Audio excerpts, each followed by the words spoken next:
and I solemnly promise to uphold and defend the Constitution and laws of the Republic of Namibia to the best of my ability.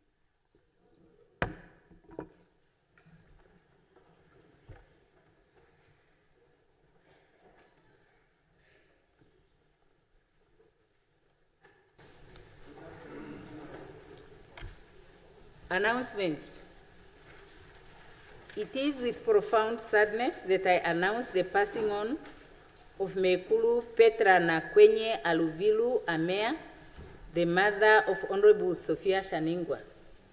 The late Mekulu Amea passed away on the 31st of October 2025, and funeral arrangements will be communicated in due course.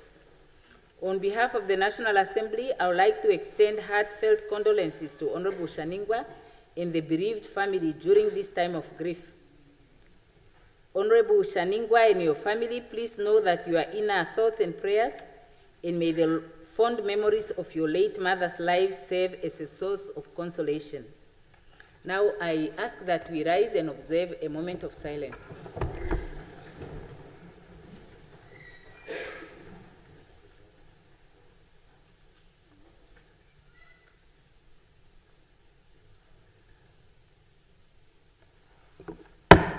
May her soul rest in peace. Now, are there any messages from the head of state? Honorable members, I would like to seek your understanding that as we did, I see that the Minister of Finance is not here, because I wanted to suggest that, where is the Minister of Finance? She's not, she's coming. Yeah, because I had requested that we proceed to the order of the day in order that we can deal with the budget. But now we understand the minister is still on her way. While waiting for her, I suggest that we proceed with the routine of business and that we are as to the point as possible and we don't spend too much time there. The next item is petitions. Any petitions? Reports of standing or select committees? Other reports and papers? Notices of questions? Honorable Lizazi.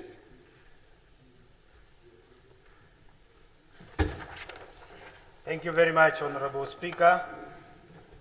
I hereby give notice that on Thursday, 6th of November 2025, I shall ask the Minister of Justice and Labor Relations the following question. It has come to public attention that magistrates across the country are threatening withdraw their service on 4th, which is today, should their long-standing concern remain unaddressed. This potential action poses a serious threat to the administration of justice, affecting all Namibians seeking redress in criminal and civil matters. Magistrates continue to serve with dedication, often under challenging conditions, and their contribution to the justice system deserves recognition and support. On 2nd October 2023, the Minister of Justice, in consultation with the Magistrates Commission and with the concurrence of the Minister of Finance then, approved the phase 3 of the proposed adjustment to transport and housing allowance for magistrates. These adjustments were intended to align magistrate benefits with those of equivalent grades within the public service, effective from the 2025-2026 financial year. Against this background, I shall ask the Honorable Minister the following question. Number one, why has the Minister of Justice, in conjunction with the Magistrates Commission, not yet conducted the job evaluation and grading exercise for magistrates? When is this process expected to commence? Number two, what factors are currently hindering the implementation of the approved phase 3 adjustments to magistrates' motor vehicle and housing allowance? Number three, can the Honorable Minister provide a clear timeline for the implementation of phase 3 as agreed upon by the relevant parties? Number four, why are magistrates treated differently as if they are not judicial officers. And the last one, given the apparent administrative ambiguity between the judiciary and the Ministry of Justice and Labor Relations regarding magistrates oversight, what steps are being taken to resolve this judicial predicament? I so submit, Honorable Speaker. Continue. Honorable member, may please table the questions. Table the questions, honorable member.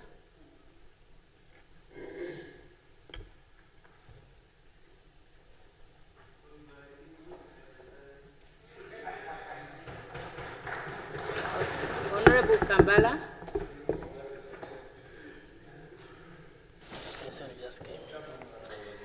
In accordance with Rule 59 of the Standing Rules and Orders of the National Assembly, I hereby give notice of my intention to ask the Honourable Minister of Finance the following questions on the 6th of November. These questions relate to the recent administrative and policy adjustments within the National Youth Fund. This includes the realization of business legislation requirements, the extension, the delay of tabling of the promising framework, and the status of the digital monitoring platform announced by the Minister. Given the central role of this fund in addressing youth employment and promoting entrepreneurship, this House must receive clarity on its governance, transparency, and alignment with the regional and continental youth policy frameworks. Though we welcome the age increase, I have a few questions to ask the Minister. Honourable Minister, the National Youth Development Fund has recently revised its business registration requirements, allowing applicants to access funding without business and intellectual property authority registration documents. May the Honourable Minister please explain what prompted the sudden policy change? Furthermore, was this decision informed by evidence that some applicants were already benefiting from the fund without meeting the original requirements? Or is the Ministry attempting to regularize inconsistent implementation practices? Question 2, Honourable Minister, during the tabling of the appropriation bill in March this year, the Ministry assured this August House that a comprehensive policy framework governing the National Youth Fund will be finalized and presented to Parliament within this financial year. May the Honourable Minister inform this House on the progress made towards the finalization of this policy framework and explain the reasons of this delay, given its critical role in promoting transparency, accountability, and equitable access to youth funding. Question 3, Honourable Minister, earlier in this year, the Ministry announced the plans to establish an integrated digital data of the Youth Development Fund and to link all developmental financing institutions such as the Development Bank of Namibia, Agri-Bank, and the Environmental Investment Fund. May the Honourable Minister update this House on the current status of this digital monitoring system, its expected launch date, and how it will enhance transparency, efficiency, and responsiveness in the management of the fund towards young people's entrepreneurship ideas. I so submit. Thank you. Honourable member, may table the questions, please.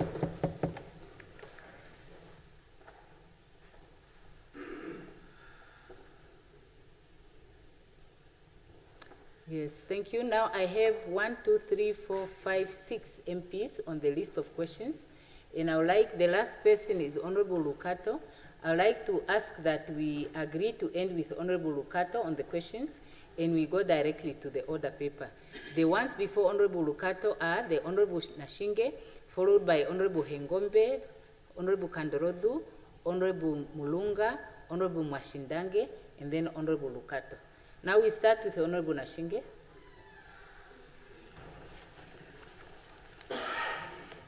Thank you very much, Honourable Speaker. Good afternoon.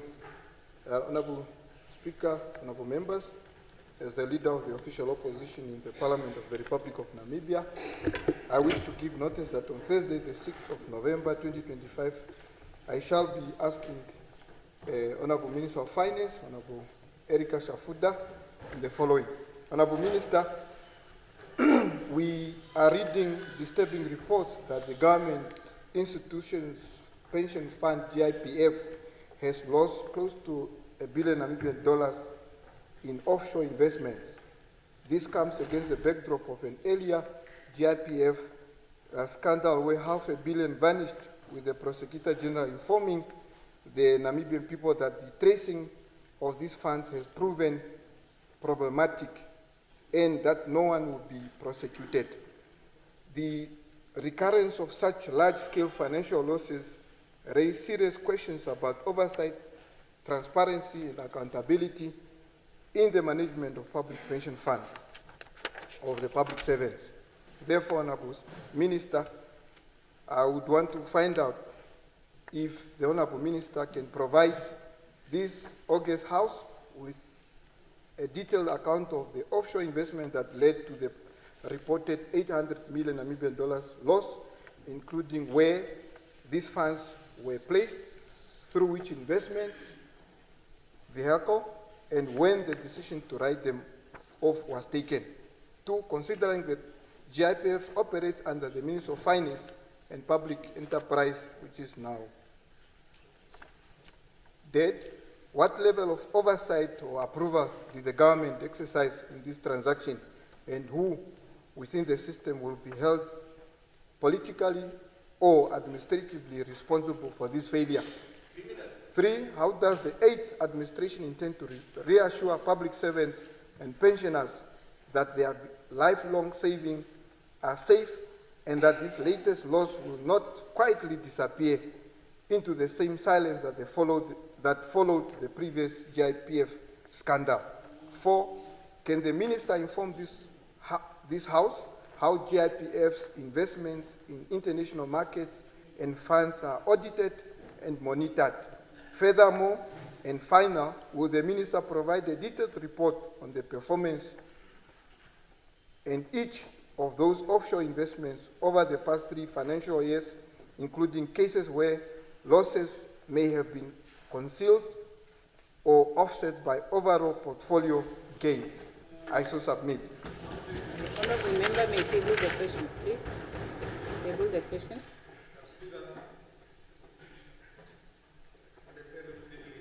Yes, Honourable Karonda, point of privilege. Thank you very much. I'm not sure if the rules would allow this, but seeing that the loss of the money has already been reported, why does the minister just not give us a preliminary response? Thank you. Yeah. Right now. Honourable member, the problem is that the Honourable Nashinge, who posed the question, put it as a written question that is notified with a request that the answer be provided on a date as indicated, that the front desk would have to check and confirm. Yeah. No, Honourable, I think we are now past that, unfortunately. If you had come earlier than him and you had posed the question as an oral agent question, or later on, if he had not posed the question, that could have been possible. But now the question is put already, and it will not be possible for us to put it as an agent oral question. Yeah, but the honourable members, what I can say to allay our concerns is this, that when a matter comes to the attention of the minister, whether it is through a notified question that is written, or it is through an agent oral question that is disallowed, the fact that the minister has noted that there is that problem, that minister is going to follow up and make sure that whatever measures are required to rectify are taken. And when it is possible in line with our procedures to provide a response, the minister will do so. So at least that should address our concerns, that they are not just sitting, acting as if people are not worried about something. Yeah? Having said that, I call upon Honorable Hengombe.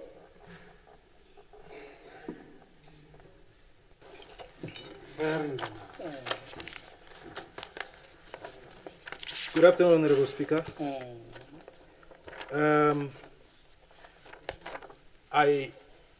I stand to be guided, and I think I need your indulgence on this one. I have questions that I want to ask, but seeing that the minister is not around, the interim minister, his deputy is not around, The Prime Minister is not around. The Deputy Minister, or the Deputy Prime Minister, we don't know who it is. My questions, how do I go about? Because I think they will end up piling up. Yes. So, if your questions are written, if what you are holding in your hand now Yes. is a notice of a question, just put the question, whether the minister is here or not. Okay. Yes. So I can just read. Yes, please. Okay. Thank you, Honorable Speaker. I hereby give notice that on 13 November 2025, I shall ask the Interim Minister of Industry, Mines and Energy, Honorable Franz Kapofi, the following questions regarding Government Mineral Enrichment and Value Addition Plan. Honorable Speaker, could the Honorable Minister inform this House whether the Ministry has developed and adopted a comprehensive mineral enrichment and value addition plan as envisioned under the National Mineral Policy of 2022, and how this plan aligns with Namibia's industrialization policy of 2012 and Vision 2030. 2, could the Minister clarify what specific provisions under the Minerals Prospecting and Mining Act of 1992, Act number 33, and its regulation support or restrict the local beneficiation process and refining of Namibia's mineral resources before export? What institutional mechanisms are in place within the ministry to monitor and enforce compliance with mineral enrichment obligations by mining companies? And has the ministry established performance indicators or reporting requirements for value addition initiatives? Nothing. Number 4, could the minister outline what policy incentives or fiscal instruments such as tax breaks, joint venture requirements, or export levies have been introduced to encourage local mineral processing and manufacturing, especially in critical minerals and rare earth minerals? Number 5, how does the proposed mineral enrichment plan ensure compliance with the Environmental Management Act of 2007, Act number 7, and the Labor Act 2007, Act number 11, particularly regarding sustainable extraction, waste management, and local employment? Continue. Last, Just listen. and number 6, could the minister explain how Namibia's mineral enrichment strategy aligns with the African mining vision adopted by the African Union in 2009, which promotes value addition, local content, and resource-based industrialization across the continent? Honorable Speaker, I so submit. Honorable members, let's summarize our questions so that they fit within the 3 minutes. I wouldn't want to disrupt anyone before they are done with their question.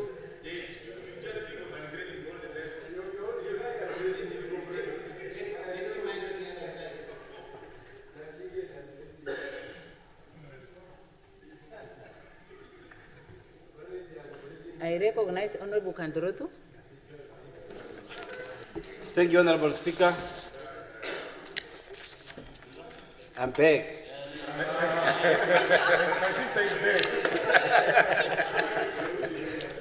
I hereby give notice that on Thursday, 60th of November 2025, I shall ask the Minister of Agriculture, Water, Fisheries and Land Reform, Honorable Inge Damani, the following questions.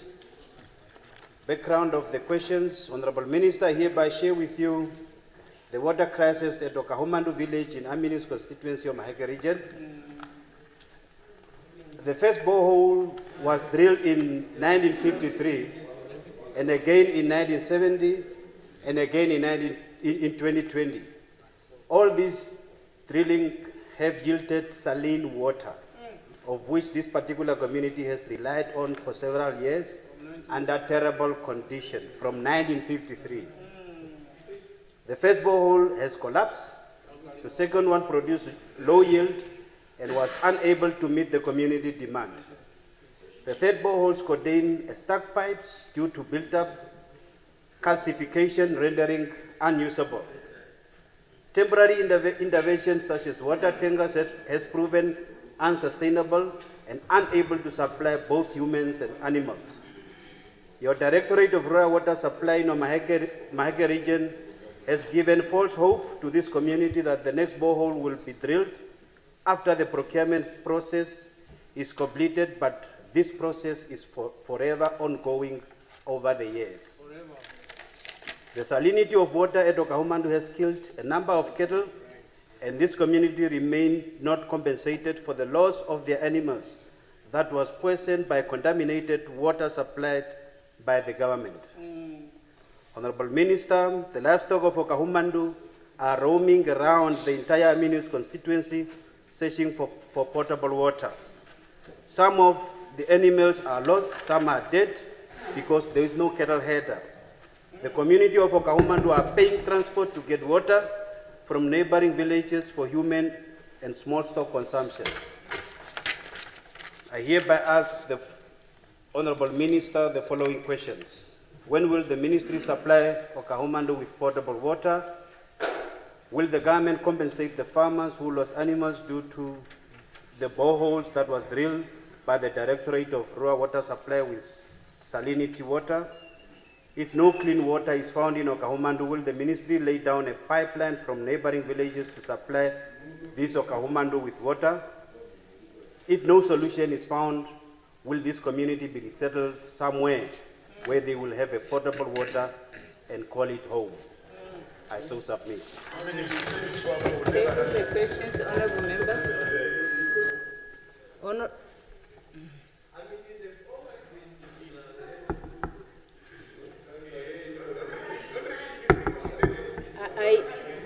I recognize Honorable Mulunga. Honorable Mulunga. Thank you very much, Honorable Speaker.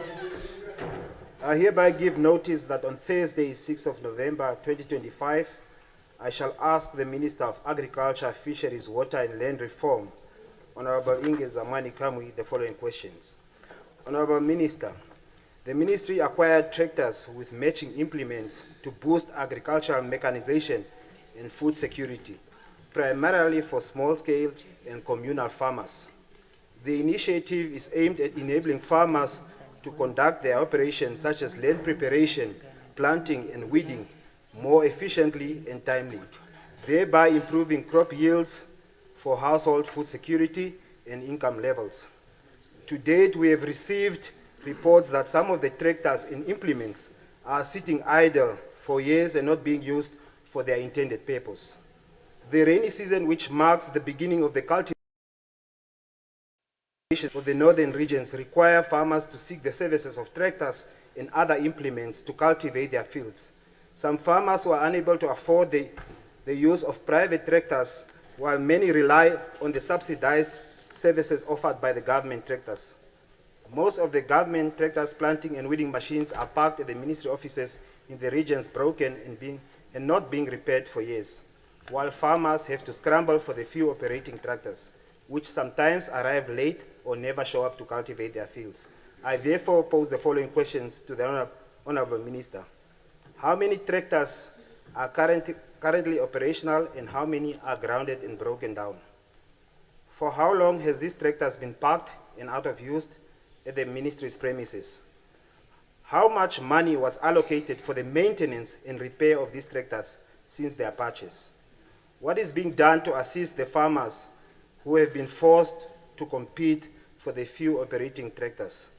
When can the public expect all the tractors to be operational and available for use by the farmers? I so submit. Thank you. Member may table the questions, please.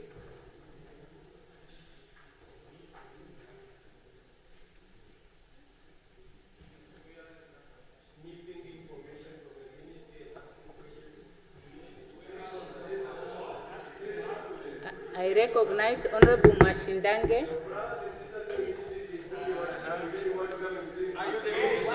you know how to speak.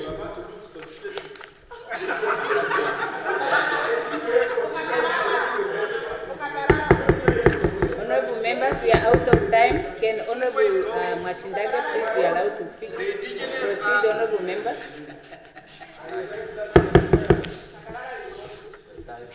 Thank you. Thank you very much, Honorable Speaker, for the floor.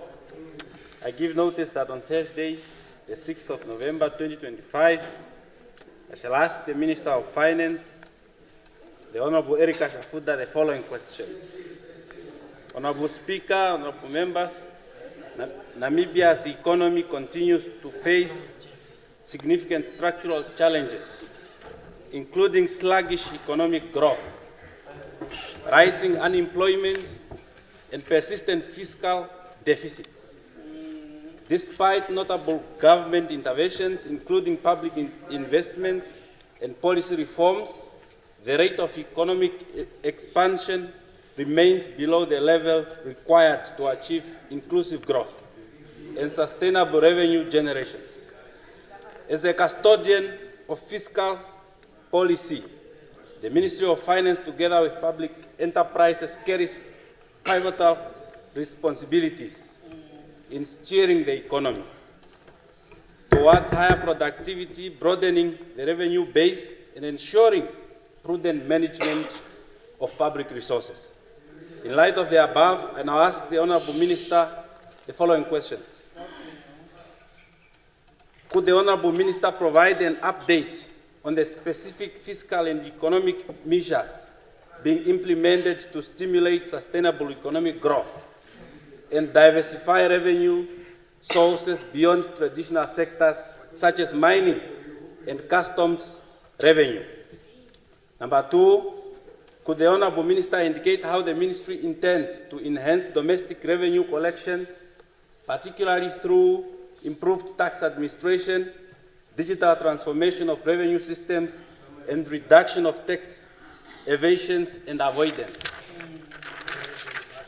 Number three, could the Honourable Minister clarify what progress has been made in engaging the private sector and regional partners to attract investment and support industrialization as a driver for long-term revenue generation? The third last, will the Honourable Minister provide an update regarding declining revenues from SACCO? What concrete plans does the Ministry have to diversify domestic revenue sources without overburdening small businesses and the working class already burdened by higher taxes? Number five, Honorable member, can you round up, please? second last, Honorable Speaker. Okay, can you summarize? No, can you my summarize? minutes were eaten up by people. Honorable member, can you summarize, please? I say the second last, Honorable Speaker. When last was Namibia's monetary policy comprehensively reviewed? And what reforms are being considered to empower Parliament, which represent the sovereign, to ensure efficiency, oversight, and safeguarding the administration of taxpayers' money? Number six, and the last one, could the Honourable Minister explain whether the Ministry has conducted any recent assessment on the efficiency of current tax incentives, and if so, whether there are plans to reform or rationalize these incentives to improve fiscal outcomes? Honourable Speaker, I so submit. Yes, please table the questions, Honorable member.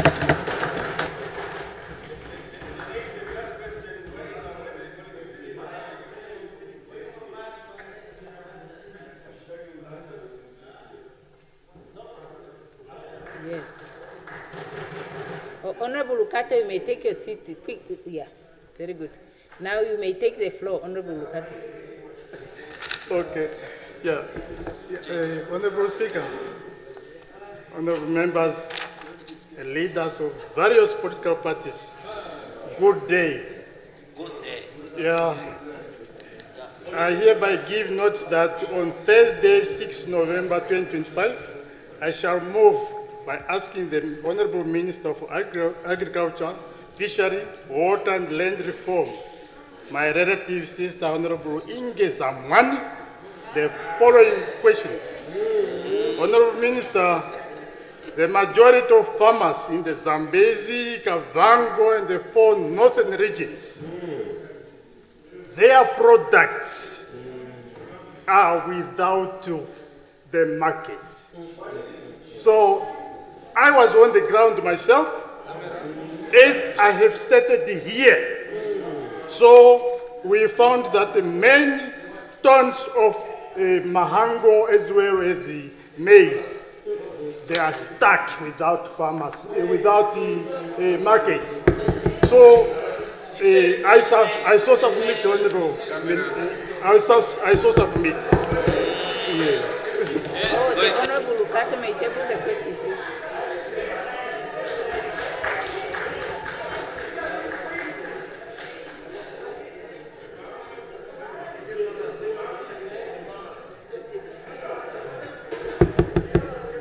Yes. Now we have one last MP who is asking for the floor. I will exercise that discretion to give the floor to Honorable Nifikwa. Yes. Thank you very much, Honorable Speaker. I hereby give notice that on the 6th of November 2025, I shall ask the Honorable Minister of Education, Innovation, Youth, Sports, Arts and Culture the following. Honorable Speaker, the Deputy Minister of Education has made a commitment to this House that the national examination is ready. But as we speak, the learners in Umsati region are experiencing a late delivery in science subject practical material for the examination. These materials are supposed to be at the school at least 3 months before the actual examination date. But on Friday, the 31st of October 2025, the practical examination for paper 3. Honorable members, I cannot hear.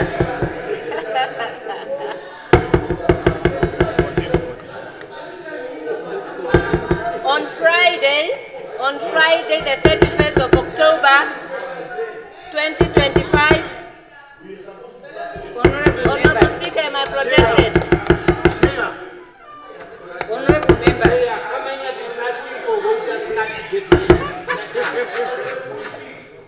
the honorable members, the presiding officer and the public out there cannot hear what the honorable member is saying. Can we? Honorable can Speaker. You please proceed?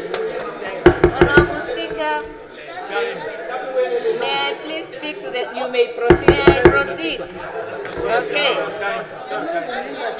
On Friday, the 31st of October 2025, the practical examination paper 3 for AS Chemistry, which was supposed to start at 8 o'clock in the morning, ended up starting at 6 o'clock in the evening. In many schools, even started at 8 in the evening for the first session.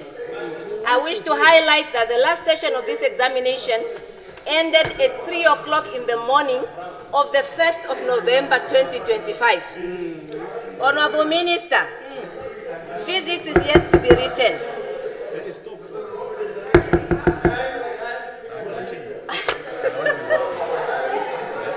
Honorable Minister.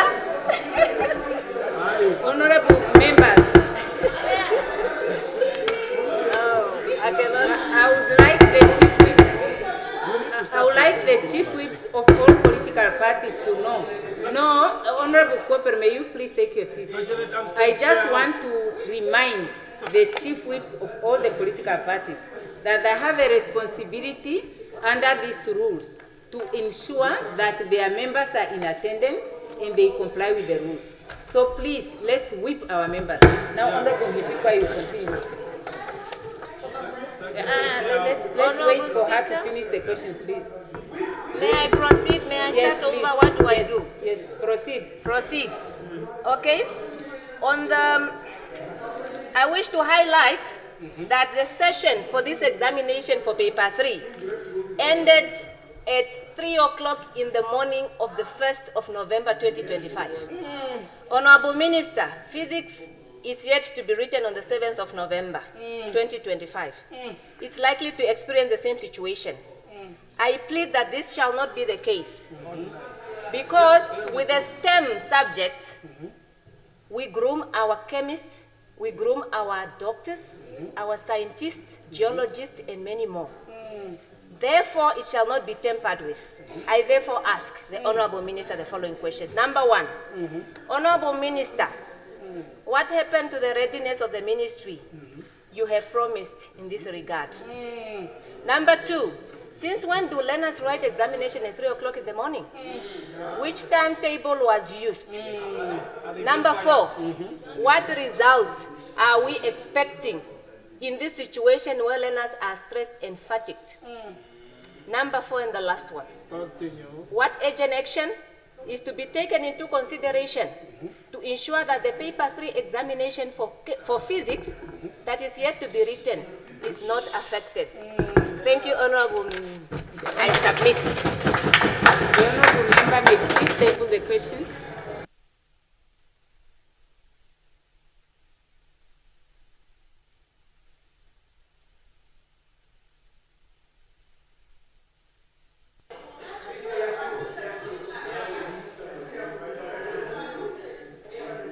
Yes, honorable members, yeah, we agreed to go straight to the program, yeah, and I would like to appeal that we go. Okay.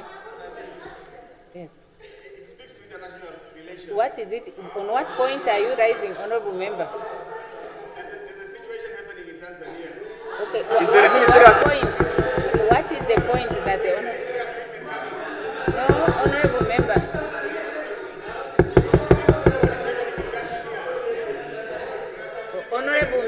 Honorable member, on what point are you rising?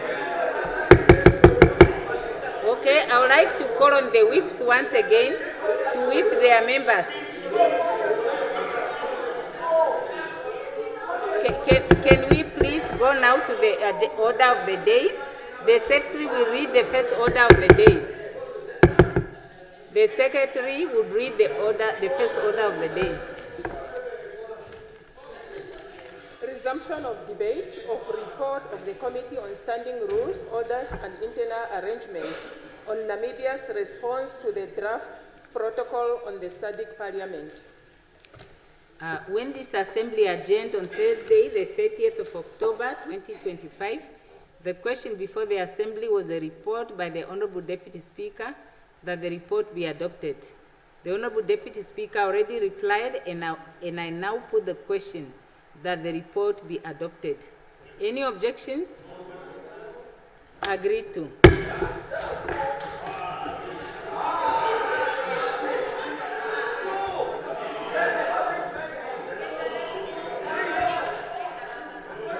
Honorable Kambala, what is your point? So what are you saying? Do you have an objection? Okay, can you want the house to be divided? Yes. Okay, so I want the secretary to confirm whether the light of Honorable Kambala was on when we, yeah. Honorable Kambala, the secretariat is, Honorable Kambala, the secretariat is saying your lights, when the light was not on at the time that I called for objection. And given that the matter is disposed of and the report is adopted. Now the secretary will read the second order of the day. Yeah. Resumption of debate on second reading. On what point are you rising, honorable member? Appropriation Amendment Bill. Yes, Honorable Kambala. On what point are you rising?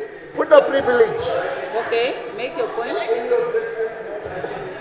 Speaker, I don't understand why the rush. Why there's a sudden rush? No, honorable Speaker, member. not how you asked. I Speaker. cannot hear what, because Yeah, so just much to be quiet. Okay, I would also like to ask you to comply. No, with I'm the waiting. rules. I also would like to request you to comply with the rules. Okay, Speaker. The rules apply to everyone in Yes. the house. Okay, Now, what point are you rising on? On put the privilege, Speaker. Okay, what is the point of privilege Okay. that you are rising? Speaker, the only I seek the Speaker's indulgence. Speaker, you asked for a move, and then you later asked for an objection. You are here just looking on your desk, and already by the time you said objection, I already pressed my button. The secretary can just be honest. Everybody here saw it. I don't understand why she's. Yes, it was already flashing. It was flashing. But Speaker, okay. no, but Speaker. Okay, honorable member, can you, okay, you have made the point, or is there another point that you like to make? Just cool down. Is there another point that you like to make, Honorable Kambala? You see, Speaker, even if I make the point, you've already made the conclusion. So it's pointless me raising it anyways. I don't know why I cannot hear you properly. Tell them this. No. No, increase the volume with your computer. The volume is. Just adjust the So, volume. Honorable Kambala, are you saying that your light was on before I made the ruling? Yes. I am saying, Honorable Kambala, I did not see your light on. I asked the Secretariat, and they have advised that the light was not on. They are not looking. And based on that, I rule, unless if there is another evidence that contradicts what the Prime Let's Minister put the is saying. cameras. Yeah, let us put the cameras. I have made the ruling already. Yeah. Yeah. Honorable Kambala, okay, may you please take your seat now? You have made your point. You have made your point, and I'm saying that I have made the ruling already, that there was no objection that I noted of, and the matter has now been disposed of. The report has been approved. And may we now please proceed to the next item. And the Secretary has read the second order of the day. And when this Assembly adjourned on Thursday, the 30th of October, the question before the Assembly was a motion by the Honorable Minister of Finance. I now give the floor to the Honorable Minister of Finance to reply.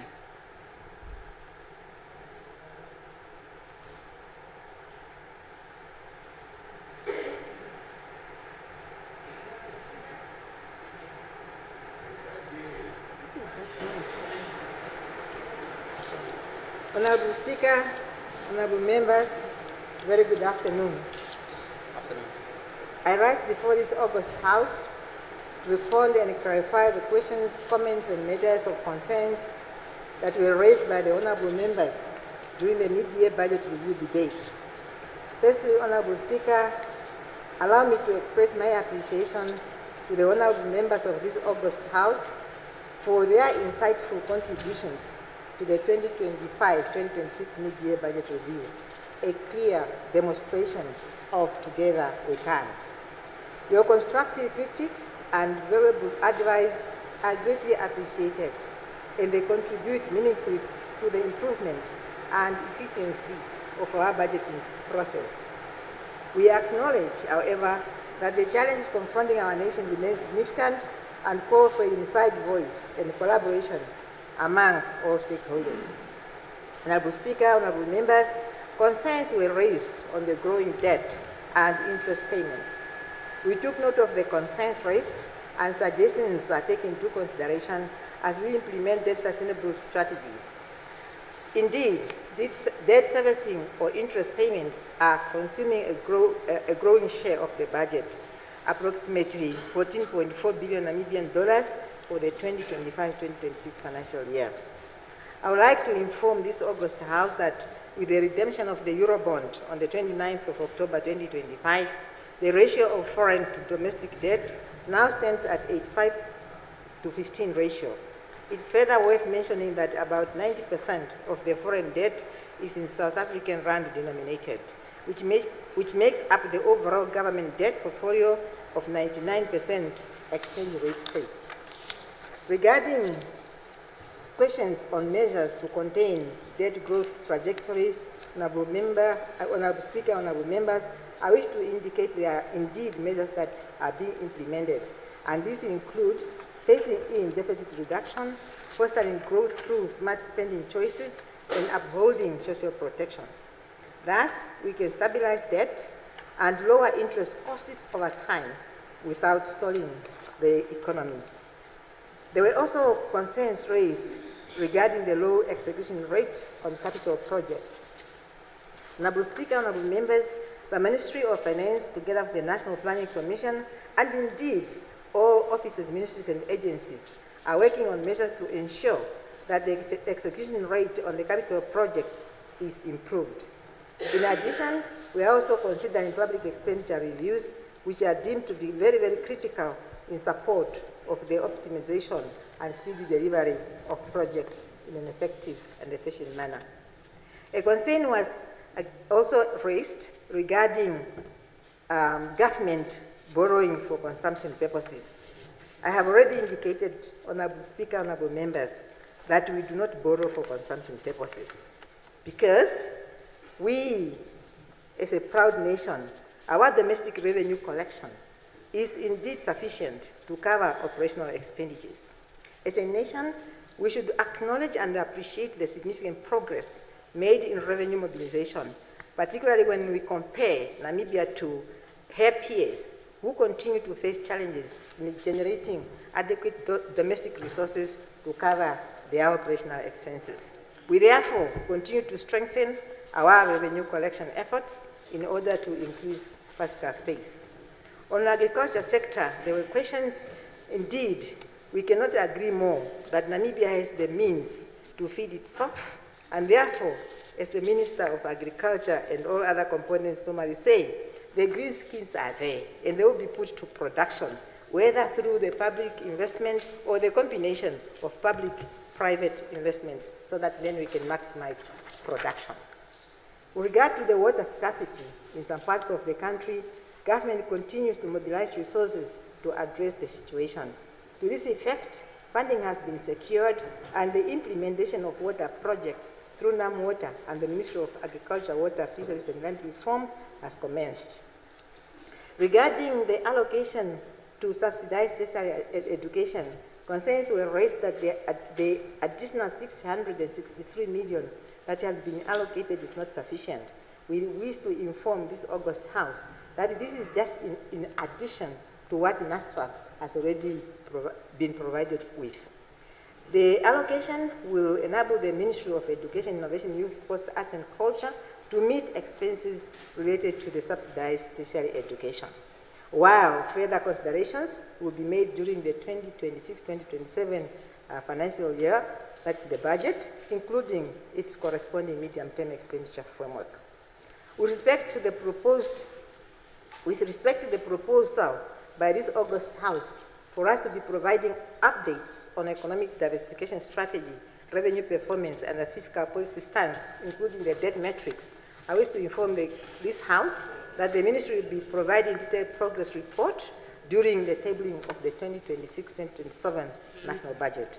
On the National Youth Fund, Honourable Speaker, Honourable Members, I already informed this House, and I will just repeat again to say, the 42 projects that we have referred to had formed part of the pilot phase, which was primarily implemented for the purpose of the fund's official launch.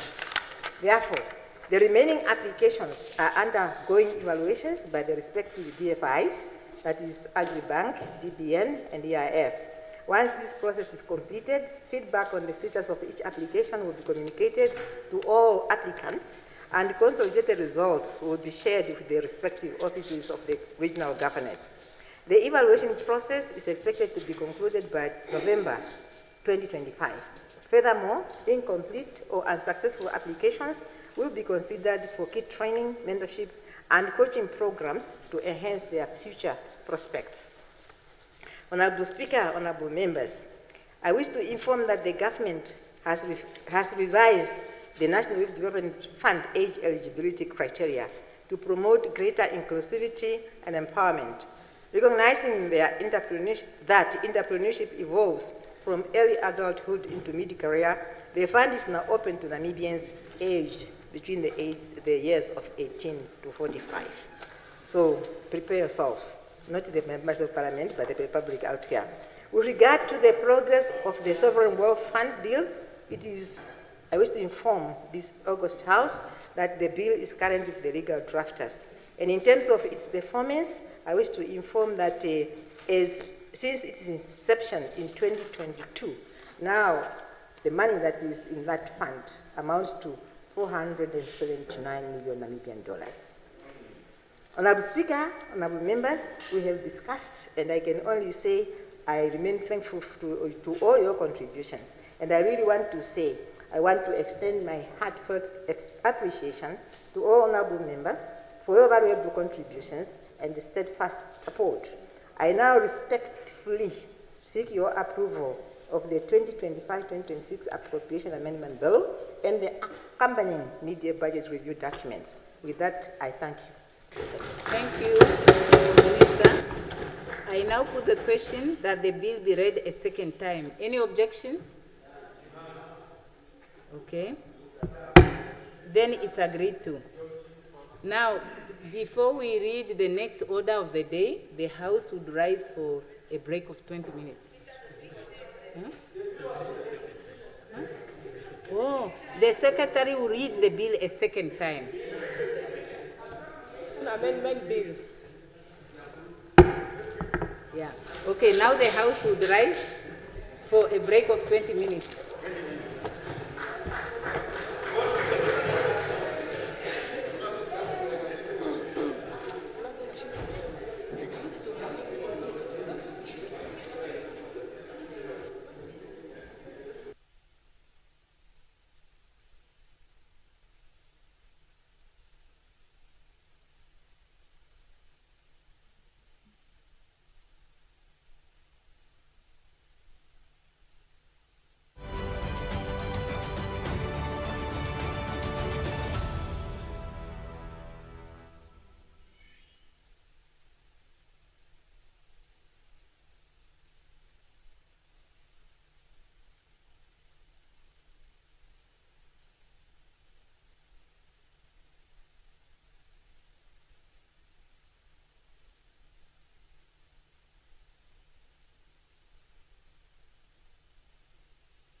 Okay, we take our seats, please.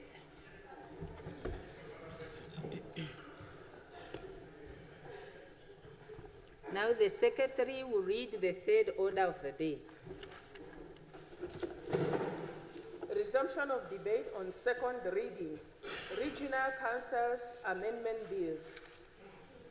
When this assembly adjourned on Tuesday, the 7th of October, 2025, the question before the assembly was a motion by the Honorable Minister of Urban and Rural Development that the bill be read a second time.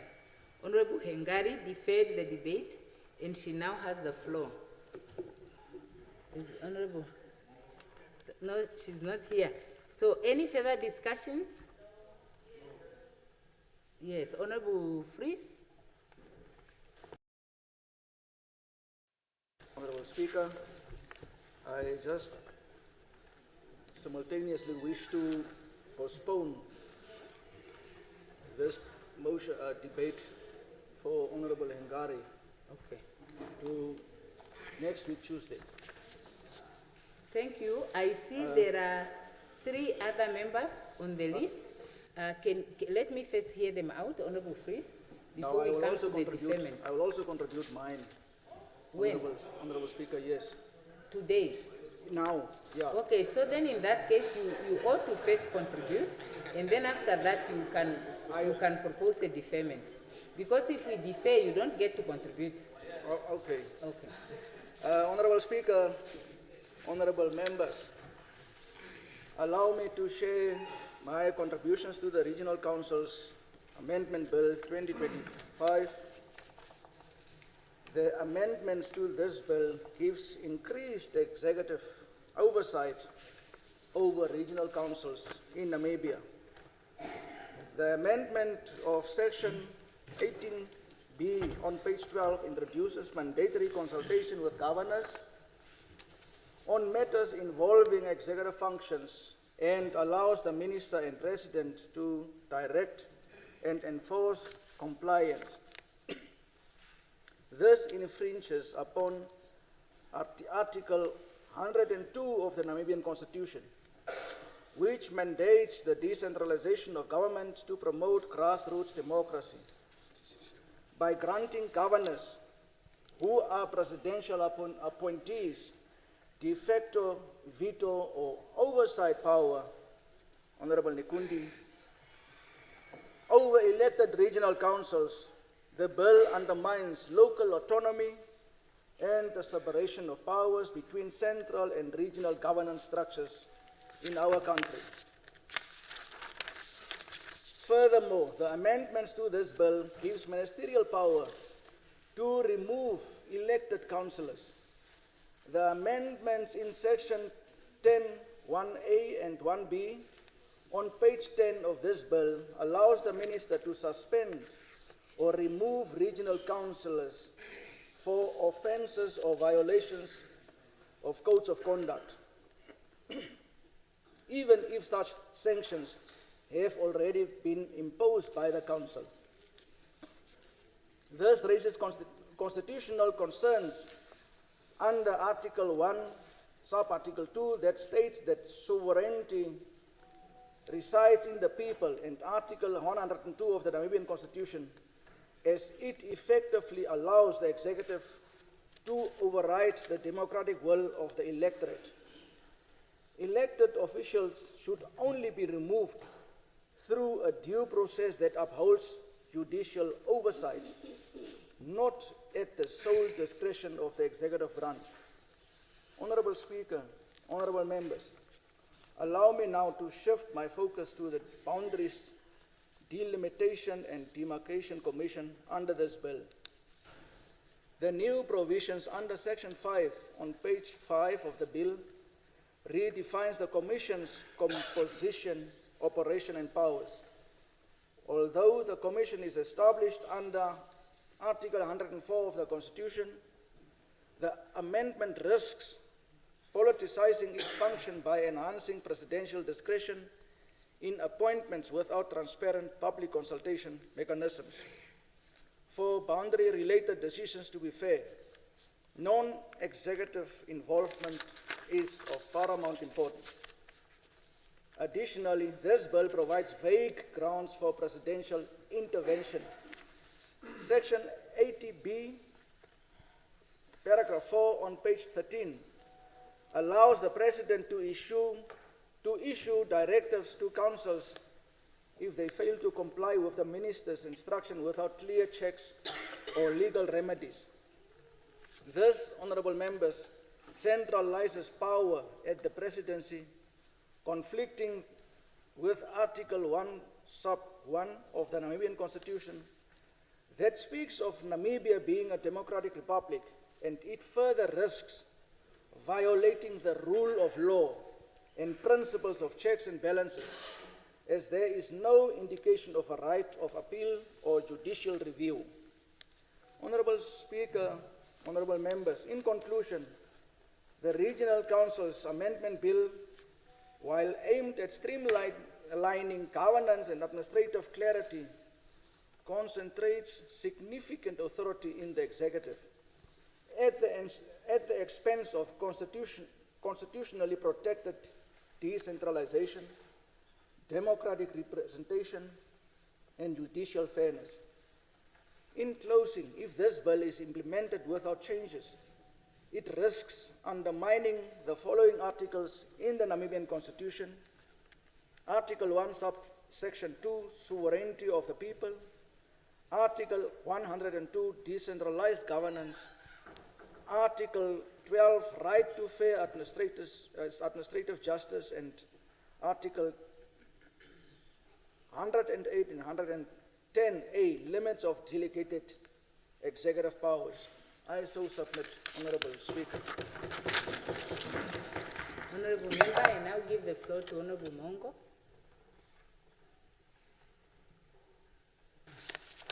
Thank you, Madam Speaker. I rise to contribute to the debate on the Regional Council Amendment Bill 2025 as tabled by the Minister. I have observed that there is a mismatch between the motivation read by the Minister and the bill itself. One talks about decentralization, the other enforces centralization. One promises efficiency, the other introduces bureaucracy. One claims to depoliticize, the other politicizes even further. These, honorable members, makes me worried. Madam Speaker, let me start with section 10(1)(b) on page 10 of the bill on the suspension and removal of councillors. The motivation claims to promote good governance and administrative fairness, but section 10(1)(b) gives the minister power to suspend or remove elected councillors, notwithstanding any sanction imposed by the council itself. Therefore, in essence, this bill overrides justice rather than promoting it. Honorable members, let me continue with section 23A on page 15, the appointment of the chief regional officer. The minister's motivation proudly says the bill will vest administrative functions in executive functionaries and remove political interference. Yet section 23B(2) says that no chief regional officer shall be appointed without the concurrence of the minister and on the recommendation of the Public Service Commission. Honorable members, that in itself is not decentralization, but it is a ministerial control.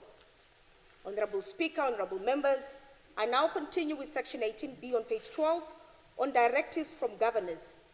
The motivation speaks beautifully about coordination and harmony between governors and regional council. Yet, the bill says councils must comply with any directives from governors who are appointed and not elected. How can we claim, honorable members, decentralization when elected councillors take orders from presidential appointees? It simply defeats the purpose of true democracy. Furthermore, section 25B and 43B concerning staff rules and ministerial approval, the motivation promises administrative efficiency, but the bill, however, requires ministerial approval for everything from staff structures to salary and disciplinary rules. That is not efficiency, but it will be bureaucracy from the head office here in Bintu. Honorable Speaker, honorable members, as I draw to the end of my contribution, allow me to share my observed general concern. When authority is concentrated in the center, decisions regarding budget approval and development projects for local or municipal councils can be delayed, restricted, or even withheld, not because those councils are failing to serve their communities, but rather as a consequence of political consideration. Such practices, Madam Speaker, if allowed to prevail, would send a deep undemocratic message that the delivery of services depend not on merit or need, but on political party alignment. This strongly undermines the principles of fairness, accountability, and equal representation that form the cornerstone of our democracy. Honorable Speaker, honorable members, as representative of the people, we must reflect carefully on whether we wish to endorse legislation that takes power away from communities and places it in the hand of central authority. Honorable members, now that I have singled out all objections, I cannot and will not support this bill in its entirety, and I urge this august House to reject this bill in its defense of in the defense of our democracy and in respect of the will of the people. I so submit. Thank you. I recognize Honorable Nashinge.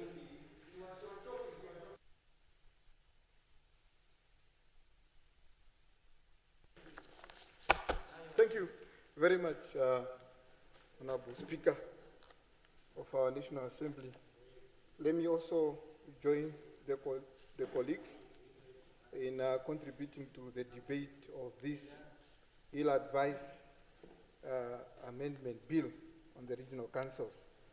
While the bill is presented as a technical amendment to enhance administrative efficiency and harmonize governance, a deeper reading reveals a far more concerning intentions.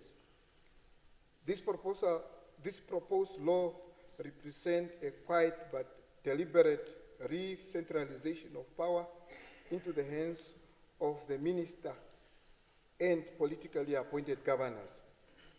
It fundamentally undermines the very essence of decentralization upon which our democratic system was built. Namibians fought for freedom so that power may belong to the people, not to the ministers sitting in Windhoek. When the Regional Councils Act of 1992 was enacted by His Excellency, the late President and founding President of our Republic, Sam Nujoma, its purpose was clear, very clear, to deepen democracy by bringing government closer to the people. It empowered elected regional councillors to identify local priorities, manage development, and allocate resources in a way that reflected the needs of their communities. The decentralization policy of 1998 reaffirmed that vision, stating that power must flow the center to the regions, not the other way around. Yet this bill moves in the opposite direction. It seeks to re-centralize authority, erode local accountability, and silence the democratic voices of our regional leaders. A major area of concern lies in the sweeping powers granted to the minister under the new staffing provisions. The proposed sections dealing with the personnel management places almost every decision from recruitment and discipline to financial approval and the direct control of the minister and the Public Service Commission. Whatever the colleagues on the other side of the aisle wants to achieve, we don't know. In effect, regional council will no longer have autonomy to manage their staff or their own budgets. The chief regional council, the chief regional officer, and council employees will be treated as extensions of the central government rather than as officers of autonomous regional institutions. This not only contradicts the current act, but also violates the constitutional principles that regional councils and are independent organs of local government as envisaged under Article 102, Sub-Article 3 of our Constitution. What we are witnessing here is the death of regional autonomy and the birth of bureaucratic dependency. Our particular concerns are the proposed changes affecting the regional governors, which seeks to vest them with broad executive authority to direct government operations, speaking on behalf of the central government, and exert oversight over elected regional councils. Yet, these governors are not elected by the people.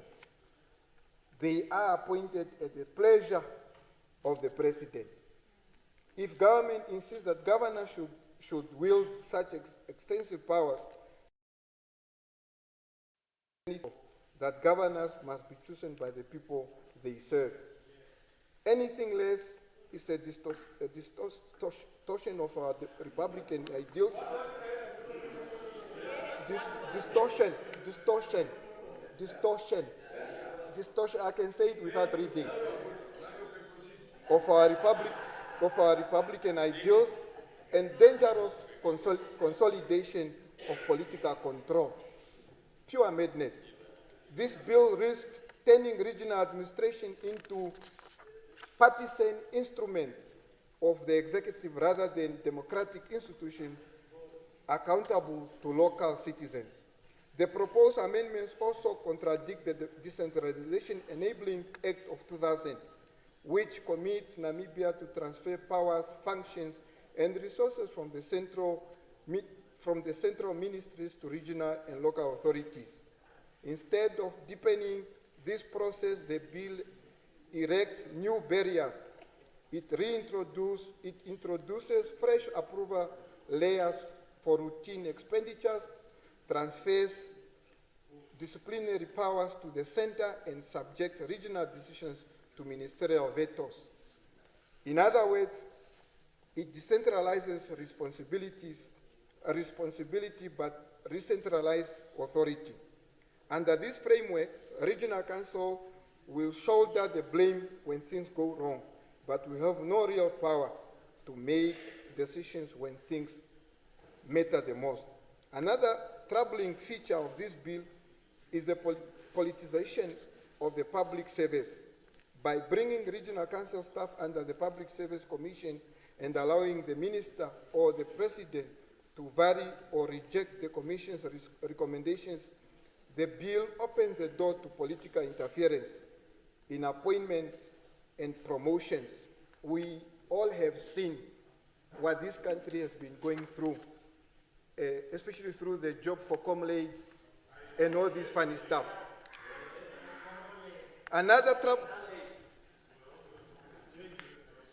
it weakens meritocracy and invites patronage, very dangerous for our young nation. The Independent Patriots for Change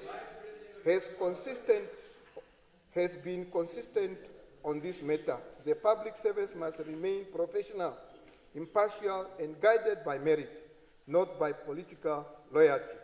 This amendment risks undoing decades of work to build a competent and non-partisan public administration. The legal drafting itself creates further complications by inserting the Regional Council into the framework of the Public Service and Public Service Commission Acts. The bill creates overlapping mandates, potential duplication, and constitutional uncertainty. It blurs the line between administrative oversight and executive control. Ultimately, this undermines the separation of powers at the regional level and erodes the principle of administrative justice guaranteed under Article 18 of our Constitution. Regional councils, instead of acting as elected development authorities, will be reduced to implementing agencies for the central government. Honorable Speaker, the Independent Patriots for Change stands for a different vision, one rooted in the aspiration of ordinary Namibians. Our people want real decentralization, not symbolic gestures. They want governors who are accountable to them through the ballot, not to State House through appointment letters and gossips. They want regional councils that can take initiative, manage their budgets, and employ their staff based on competency and integrity. They want transparency, fairness, and the opportunity to participate meaningfully in shaping the development of their regions. The bill before us does not bring government closer to the people. It drags it back to Windhoek. If government is serious about improving regional governance, then it should be bold enough to reform the system in the right direction. It should strengthen, not weaken, the powers of regional council. It should also reintroduce the democratic election of governors so that they answer to the people and not to the political patrons. It should fully implement the decentralization policy, ensuring that functions, funds, and authority are genuinely devolved. It should consider establishing a regional service commission, independent from the National Public Service Commission, to manage staff matters transparently at the regional level. And above all, it should create a framework of cooperation, not subordination, between regional and central authority. Honorable Speaker, this bill is not a decentralization reform, it is a decentralization strategy disguised as one. It undermines our democracy, contradicts national policy, and weakens the constitutional principle of local self-governance. On behalf of the people of Namibia and in defense of their democratic voice, I urge this august House to reject or substantially amend this bill. Let us recommit ourselves to vision that inspires, let us recommit ourselves to the vision that inspired our independence in Namibia, where power flows from the people upward, not from the politicians downward. Let us ensure that government remains closer, fairer, and more accountable to those it serves.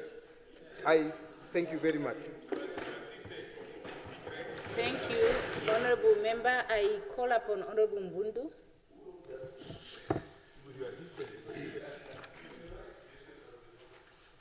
Well, thank you very much, Honorable Speaker, for the floor that you have given to me. I rise to share my considerate view on the Regional Council Amendment Bill of 2025. I have read the text of the bill and listened attentively to the Honorable Minister's motivation. What I must confess that what I find in the context of this bill raises more economical and developmental concern than confidence. Honorable Speaker, honorable members, fellow Namibians, the regional and local government system was never designed in an administrative decoration. It was a deliberate economic instrument, a mechanism to move opportunity planning to the accountability closer to the community.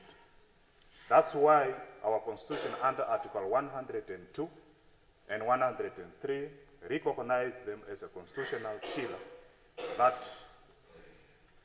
not ministerial branches. The frames of the Constitution understood something timeless when decisions about people's livelihood are made too far from their daily struggle. The result is wasted, frustration, and stagnation. This bill unfortunately differed from the founding philosophy. It arranged authority without strengthening productivity. It recognized function without tackling the real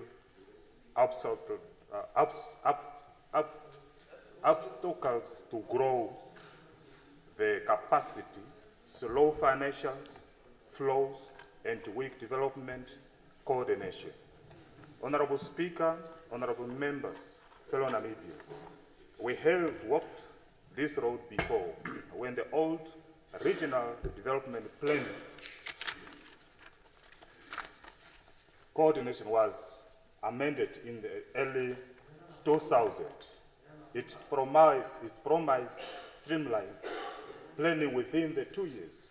Regional projects worth millions were stuck because clearance letter and procedural delays piled up. Constructors abandoned sites while communities wait for clinic and rural roads that never materialize. Honorable Nekundi, now you can see me now. Okay, well, Honorable Speaker, in 2010 we saw another example under the so-called alignment of housing administration. That what was meant to ensure uniformity in the policy led to the housing backlog that still hands down today.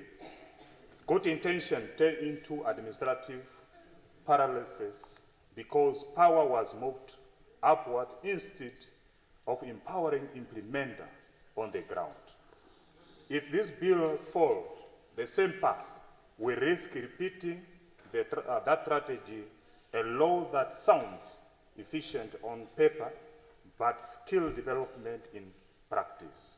Honorable Speaker, honorable members, fellow Namibians, every additional layer of procedure in a governance system has a cost.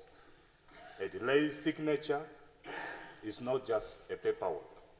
It is unfinished road, broken water pipeline, a delayed school, and investors who chooses to leave.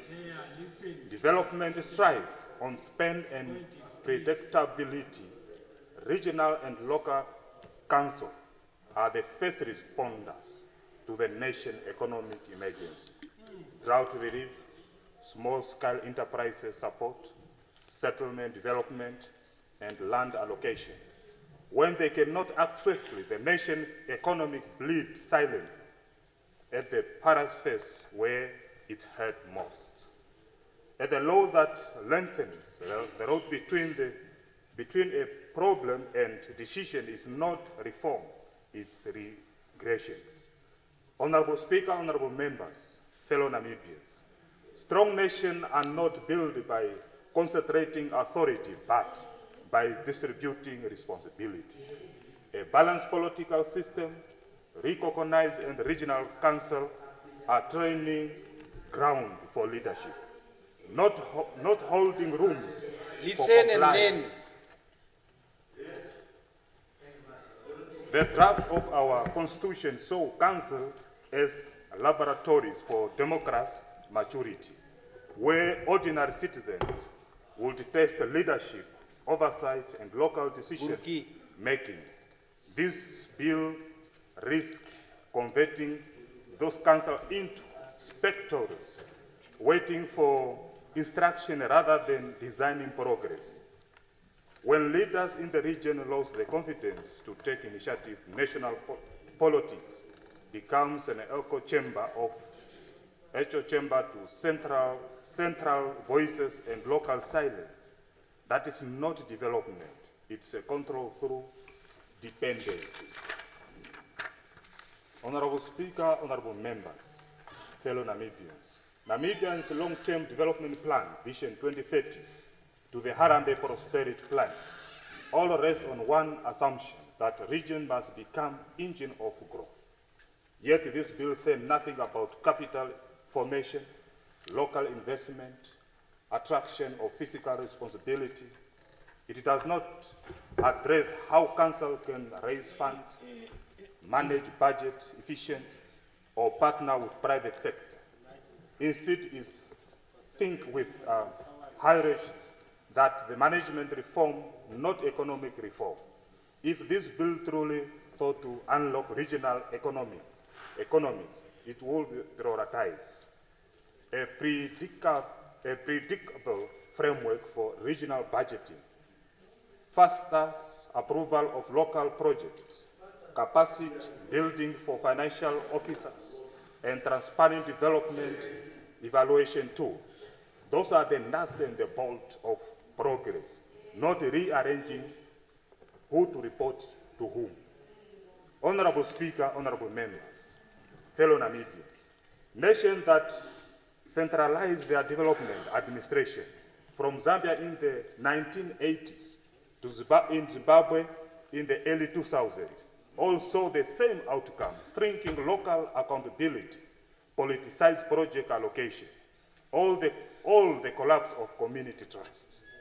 Development is slow not because of lack of money, but because lack of decision. Making power where is mastered. We must not let Namibia walk into the same ditch wearing a new suit of unquote and quote amendments. Too high for you. Honorable Speaker, honorable members, fellow Namibians, really reform is not about rearrangement desk. It is about fixing a system where regional council plan broadly execute efficient and measured by result, not by compliance. Let us design a law that strengthens local fiscal management, encourage innovation in regional development, foster collaboration among council, business and community, and establish accountability that moves upward from citizens, not downward from ministries. That is how development takes root. In conclusion, honorable Speaker, honorable members, fellow Namibians, we cannot afford another law that takes a modern but function like yesterday. Our people need jobs, infrastructure, responsive governance, not new chains of approval. I therefore urge this August House to look beyond and surface and consider the economic and developmentally cost of passing a bill that risks slowing the very progress it claims to accelerate.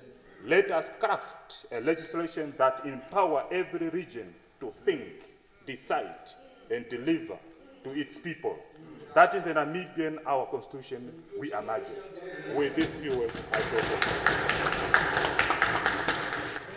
Honorable Amkoto.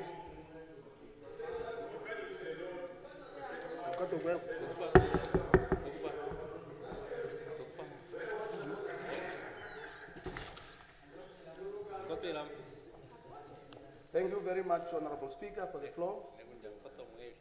Honorable Speaker, honorable members, as a former regional councillor and now a shadow minister of urban and rural development,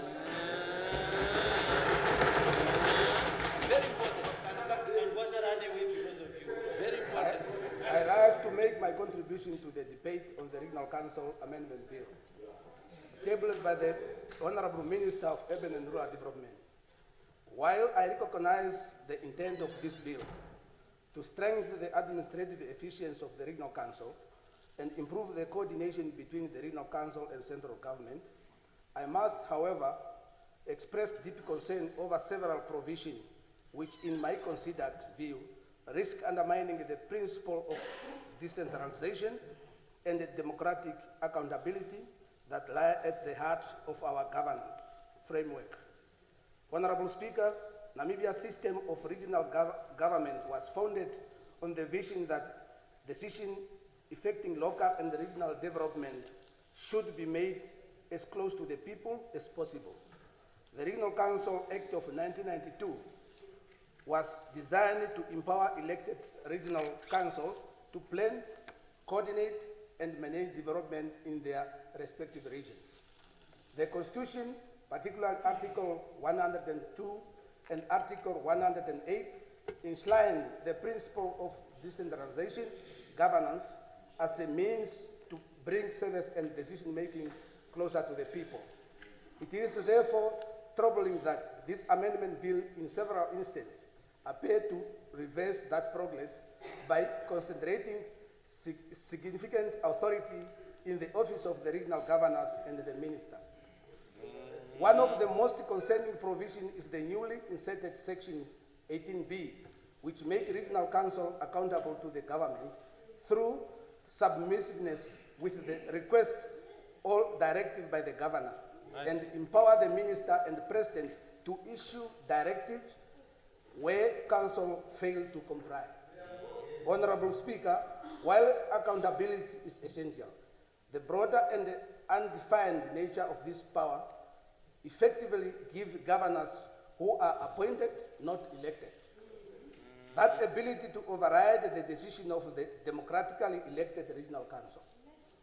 This risks reducing the council to mere administrative extension of the executive rather than autonomous body representing the people of the regions. Honorable Speaker, this amendment complicates the constitutional separation between representative, the executive authority at the regional level, and Article 110A of our Constitution.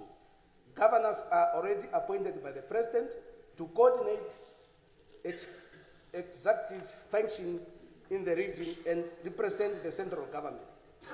Regional council, by the contrast, are directly elected by the people to articulate local priorities, giving governor a directive power over councils, including the ability to demand compliance. Erode this constitutional balance, it shifts the power upward to the central and sideline the voices of the community. This move, in my respectful view, represents a step backward from decentralization to re-centralization. Honorable Speaker, I wish to emphasize that true decentralization is not achieved by simply delegating administrative tasks from central government by giving regions the power or resources, but by giving the region the power, resources, and the accountability mechanism to make decisions independently and efficiently. The current amendment appears to strengthen the reporting upward rather than empowering council to deliver downwards. This approach might create confusion, duplicate of authority, and even conflict between governors and the regional council, which would be detrimental to service delivery. Honorable Speaker, while I appreciate the bill's positive intentions such as strengthening the boundary, delimitation, and the demarcation commission, clarifying the definition of chief regional officer, and professionalizing administrative function, I believe the approach must be balanced. Central oversight must not translate into executive dominance. Namibia's governance model should evolve toward empowering regions, not controlled regions.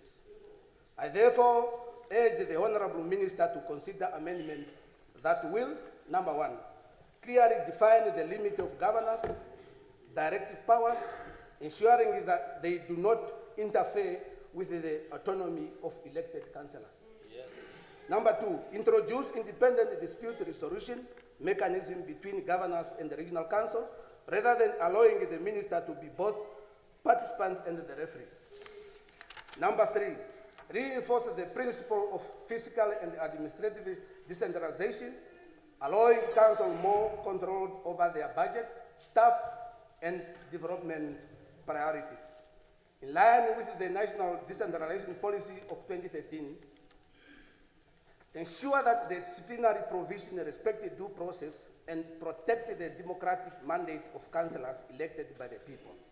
Honorable Speaker, decentralization is not merely an administrative reform, it is a democratic promise. It is about trust in our people and their capacity to govern themselves at the local level. If we centralize authority in the hands of the appointed governors, we risk weakening the trust and diminishing the purpose of local democracy. Let us therefore reform regional governance in a manner that promotes efficiency and professionalism, but without eroding the foundational value of representation and accountability. In closing, Honorable Speaker, I support the modernization of regional administration, but not at the expenses of democracy. I therefore urge that this bill be referred back for reconsideration of those clauses that confer absolute all unchecked powers upon governors and the minister. Yes.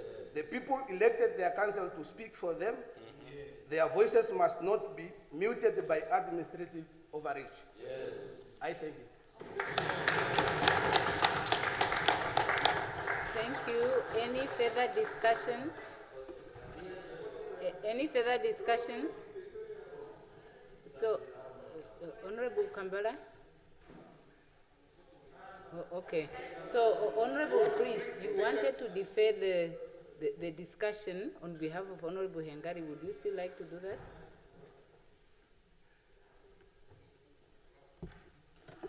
Yes, Honorable Speaker, in the absence of any further contributions, we can postpone on behalf of Honorable Hengari To what day? to Thursday. Thursday to tomorrow. Tomorrow. No. Is it Thursday tomorrow? Or? Let's take Tuesday the 11th. Let's take Tuesday the 11th. Tuesday the 11th. Is there any objection to Tuesday the 11th? Okay, sure, agenda. The secretary will now read the fourth order of the day. Resumption of debate on second reading, Public Enterprises Governance Amendment Bill. When this assembly adjourned on Wednesday, the 8th of October, 2025, the question before the assembly was a motion by the Right Honorable Prime Minister that the bill be read a second time. Honorable Hengari adjourned the debate and she now has the floor. Yes, Honorable Mongo.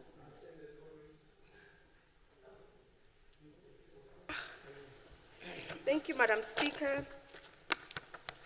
Honorable members. Honorable Mongo, the floor is to Honorable Hengari. So are you... We have to deal with that part before we come to the discussion. So Honorable Hengari is not here, so then it means I call for further discussions upon which the Honorable Mongo may take the floor.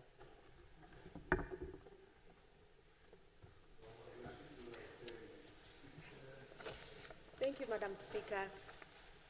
Is it 5 minutes? Okay. Thank you, Madam Speaker. Honorable Speaker, honorable members, I rise to contribute to the debate on the Public Enterprise Governance Amendment Bill 2025, tabled by the Right Honorable Prime Minister. I do so with a deep sense of duty and not to oppose reform for its own sake, but to defend the constitutional principles that guard our republic against the very dangers of this bill threatens to introduce. Honorable Speaker, honorable members, our Constitution is the supreme law of our country. It is not a document of convenience. It is the moral compass that directs how powers must be distributed and exercised. Article 1, subsection 2 states unequivocally that all power shall vest in the people of Namibia and shall be exercised in accordance with this Constitution. Further, Article 35, Article 40, and 41 clearly establish that executive power shall be exercised collectively through cabinet and that each minister shall be individually responsible for the administration of their respective portfolios. The bill before us, honorable members, represent a serious departure from this constitutional safeguard. By centralizing authority over public enterprises, including appointments, financial oversight, and strategic directives into the office of the Prime Minister, this bill shifts us from a system of collective cabinet governance to one of concentrated executive control. Honorable Speaker, honorable members, such concentration of power may appear efficient on paper, but in practice, it is administratively unsound and unconstitutionally dangerous. It distorts the delicate balance between Parliament, the executive, and the individual ministers who are meant to serve as custodian of their sectors. The Prime Minister, whose whose constitutional role is that of coordinator of government business, would now assume direct executive control over entities that properly fall under sectoral ministries. Furthermore, this creates not only a conflict of interest, but also an accountability vacuum. Who will be held responsible when a directive from the Prime Minister results in financial loss, mismanagement, or maladministration within a state-owned enterprise? The line minister, who no longer has authority, or the Prime Minister, who cannot be individually accountable for all sectors? Honorable Member, Honorable Speaker, the bill also weakens parliamentary oversight. Most of the powers are placed directly under the office of the Prime Minister without any express provision for mandatory reporting to Parliament. This effectively sidelines Parliament from performing its oversight function under Article 44, which requires that the executive action be subjected to scrutiny, transparency, and justification before the August House. Moreover, honorable members, by subordinating Prime Ministers on matters relating to enterprises under their portfolios, the bill erodes the principle of ministerial independence. Article 41 of our Constitution is very clear. Each minister is individually responsible to Parliament for matters within their ministry. Yet, under this new framework, honorable members, ministers would merely execute the Prime Minister's directive, stripping them of autonomy and rendering them politically irrelevant in their own areas of responsibility. Honorable Speaker, honorable members, this bill does not strengthen governance, it politicizes it. It removes professional and institutional distance between the shareholder representative and the operational management of public enterprises. In doing so, it opens a wide door for patronage, interference, and conflict of interest. The danger of this bill, honorable members, lies not in what it promises today, but in what it permits tomorrow. We may have confidence, and of course we do, in the current occupant of the Prime Minister's office. But laws are not written for personalities. They are written for prosperity. Tomorrow's leaders may abuse the very powers we are so casually centralizing today. Honorable Speaker, honorable members, the health of a democracy is not measured by how swiftly power can be concentrated, but by how faithfully it is checked, balanced, and distributed. This bill fails that test. It contradicts the spirit and letter of our Constitution and weakens the very accountability structures that keeps government answerable to its people. Fellow Namibians, our country deserves a public enterprise reform framework that is decentralized, transparent, and constitutionally sound, one that enhances efficiency without undermining democratic accountability. This bill, honorable members, regrettably does the opposite. It is therefore my considered view that the Right Honorable Prime Minister should withdraw this bill and return with a restructured proposal that aligns with constitutional principles and preserve the independence of line ministries. I must also ask, with all due respect, how do Cabinet colleagues reconcile this bill with their own constitutional responsibilities under Article 41? Does this bill not reduce them to mere implementers of directives rather than accountable ministers before this House? Honorable Minister, Honorable Speaker, honorable members, in conclusion, in its current form, the Public Enterprise Governance Amendment Bill 2025, it is administratively problematic, constitutionally unsound, and democratically regressive. I cannot, in good conscience, support a piece of legislation that risks turning our executive governance into a one-office command system. I so submit. Thank you, Honorable Kalangula. I'm protecting you, my ministers. Thank you so much, Honorable Speaker.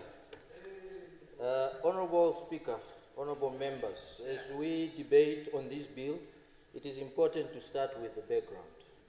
The Namibian Public Enterprises Governance Amendment Bill B10 of 2025 is a significant reform that primarily redistributes oversight and shareholder functions for public enterprises among the Prime Minister, relevant portfolio minister, and the Minister of Finance. This marks a shift from the consolidation of power under a single minister responsible for public enterprises, which was the hallmark of the previous legislation. The bill seeks to amend the Public Enterprises Governance Act, number 1 of 2019. Honorable members, based on the described shift in authority, potential loopholes, implementation risks, or area of conflict arises from this type of power redistribution. It is based on the above that I point out the following 3 concerns. Number 1, risk of overlapping mandates and ministerial conflicts, decentralization flaws. Honorable members, the bill reintroduces a hybrid system redistributing power among the Prime Minister, the relevant minister, and the Minister of Finance, while the stated goal is to clarify roles. The actual division of power, for example, between the relevant minister appointing the board and the Minister of Finance approving major transactions, could create turf wars or political deadlocks. A relevant minister's operational directive might conflict with the finance minister's financial prudence, creating a loophole for public enterprises to delay or disregard instructions by playing the ministers off each other. The powers and concurrence requirement in Section 4B on the Minister of Finance shareholders' role, for example, approving major transactions, might not be sufficiently clear, potentially creating a veto power that might cause delays on critical business decisions. The 2019 Act was a reaction to the failure of the previous decentralized model. And this bill risks returning to the very challenges it sought to fix. And that leads to diluted accountability due to diffused responsibility. Number 2, heightened risk of political interference, either by the Prime Minister or relevant minister powers.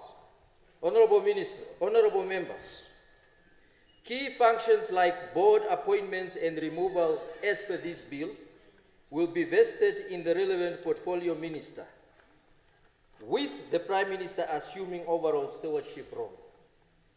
Concentrating board appointment power in the hands of a single portfolio minister rather than a central oversight-focused ministry significantly increases the risk of political patronage and cronyism in board appointments.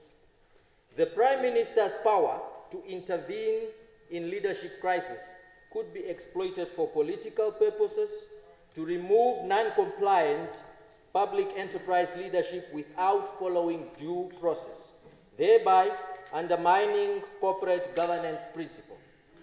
The criteria for the Prime Minister's intervention as per Section 4A, or the relevant minister's power to appoint or remove board members, as per Section 4A, subsection 1B, must strictly and objectively define to prevent arbitrary political decision from overriding the public enterprise's commercial and non-commercial mandate. If these criteria are vague, the power is a loophole for undue political influence. Number 3, and lastly, ministerial accountability gap, a lack of penalty for non-compliance. The 2019 Act was criticized for its omission of any form of punishment or accountability for a minister's failure to enter into a governance or performance agreement with Public Enterprises Board. If this bill does not introduce explicit punitive measures for relevant ministers or the Prime Minister for failing to execute their stipulated duties, for example, concluding on performance agreement or monitoring performance, the problem of ministerial accountability, which is a historical loophole or a hazard, will persist. This, Honorable Member, there in is itself, a point of order raised. A point of order raised. Say again, by Speaker. Honorable- Yeah. Thank you very much, my brother. You were doing very good in terms of the well-prepared speech of yours from sources. But I wanted to say, Honorable Speaker, the Honorable Member have touched on a very important issue, which is a reform within the Constitution of the Republic, which is touching on the performance management system. The performance management system, Honorable Speaker, you will be very aware that it was introduced. I am now. I want. The honorable member must ask. Speaker, can you protect me? The honorable member must ask for the floor. Speaker, can I be prepared? So I wanted to just help my brother. I cannot make a ruling if you are all talking at the same time. Yes. What I have observed in this assembly is that there are some members who think that the rules must be applied only when they are inconvenienced by the conduct of others. But the way that they raise their attention, draw the attention of the presiding officer to the issues, is outside of the rules. They just shout in a chorus. It doesn't work like that. So I want Honorable Werikwa to indicate what point of order he's raising. The Honorable Member has put it that the Honorable Prime Minister will unilaterally be implementing it at an authoritative point without understanding the context, because he is dealing with the issue of signing performance agreement with individual CEOs of SOEs. So I wanted to correct that narrative, because that's a wrong perception on Yes, speaker. yes, honorable members. Okay, thank you. Okay, thank you, honorable member. You have done that. No, okay. Can you please take your seat, honorable member? Thank you very much. You have done that. Now, I just want to appeal to the members that, honorable members, we cannot use the point of order to argue against a point that is made. But you all do it, even the ones who are saying this. The moment the other person says something that you don't agree with, you want to make a point of order. When you make a point of order is when you have to draw the attention of the presiding officer on a violation of the rule. You can't just make a point of order to disagree with someone. You ask for the floor to make a contribution to rebut what the other person has done. So now, having said that, we proceed. The honorable member may proceed, please. Yes. Thank you so much, Honorable Speaker. As I continue, you must also comply with the rules. Honorable Speaker, as I may, yes, please. As I may continue. He hardly interrupts anyone. Please let's hear the honorable member without interruptions. Thank you so much, Honorable Speaker. As I was speaking with regards to the historical loophole and hazards that will persist if we continue with this trend, this in itself has the potential of entertaining the very illness that caused the failure of Air Namibia, RCC, TransNamib, and many other public enterprises that of which the failure remains questionable or rather ignored today. If this bill maintains the principle of Section 11 of the 2019 Act requiring a governance agreement with the board, but continues to shield the minister from the consequences of failing to sign, the governance framework remains asymmetrical and ineffective. Honorable members, it is in the best interest and for the ultimate accountability to approach with caution with the above stated loopholes in mind. Therefore, I stand not in support of this bill as is. I shall submit. Honorable Mbundu.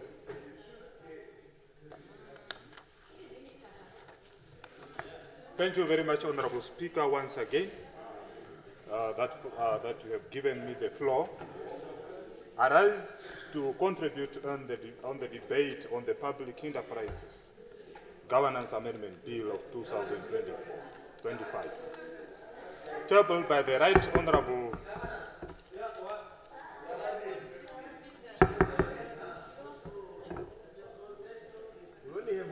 Go back to school. Member, you may proceed.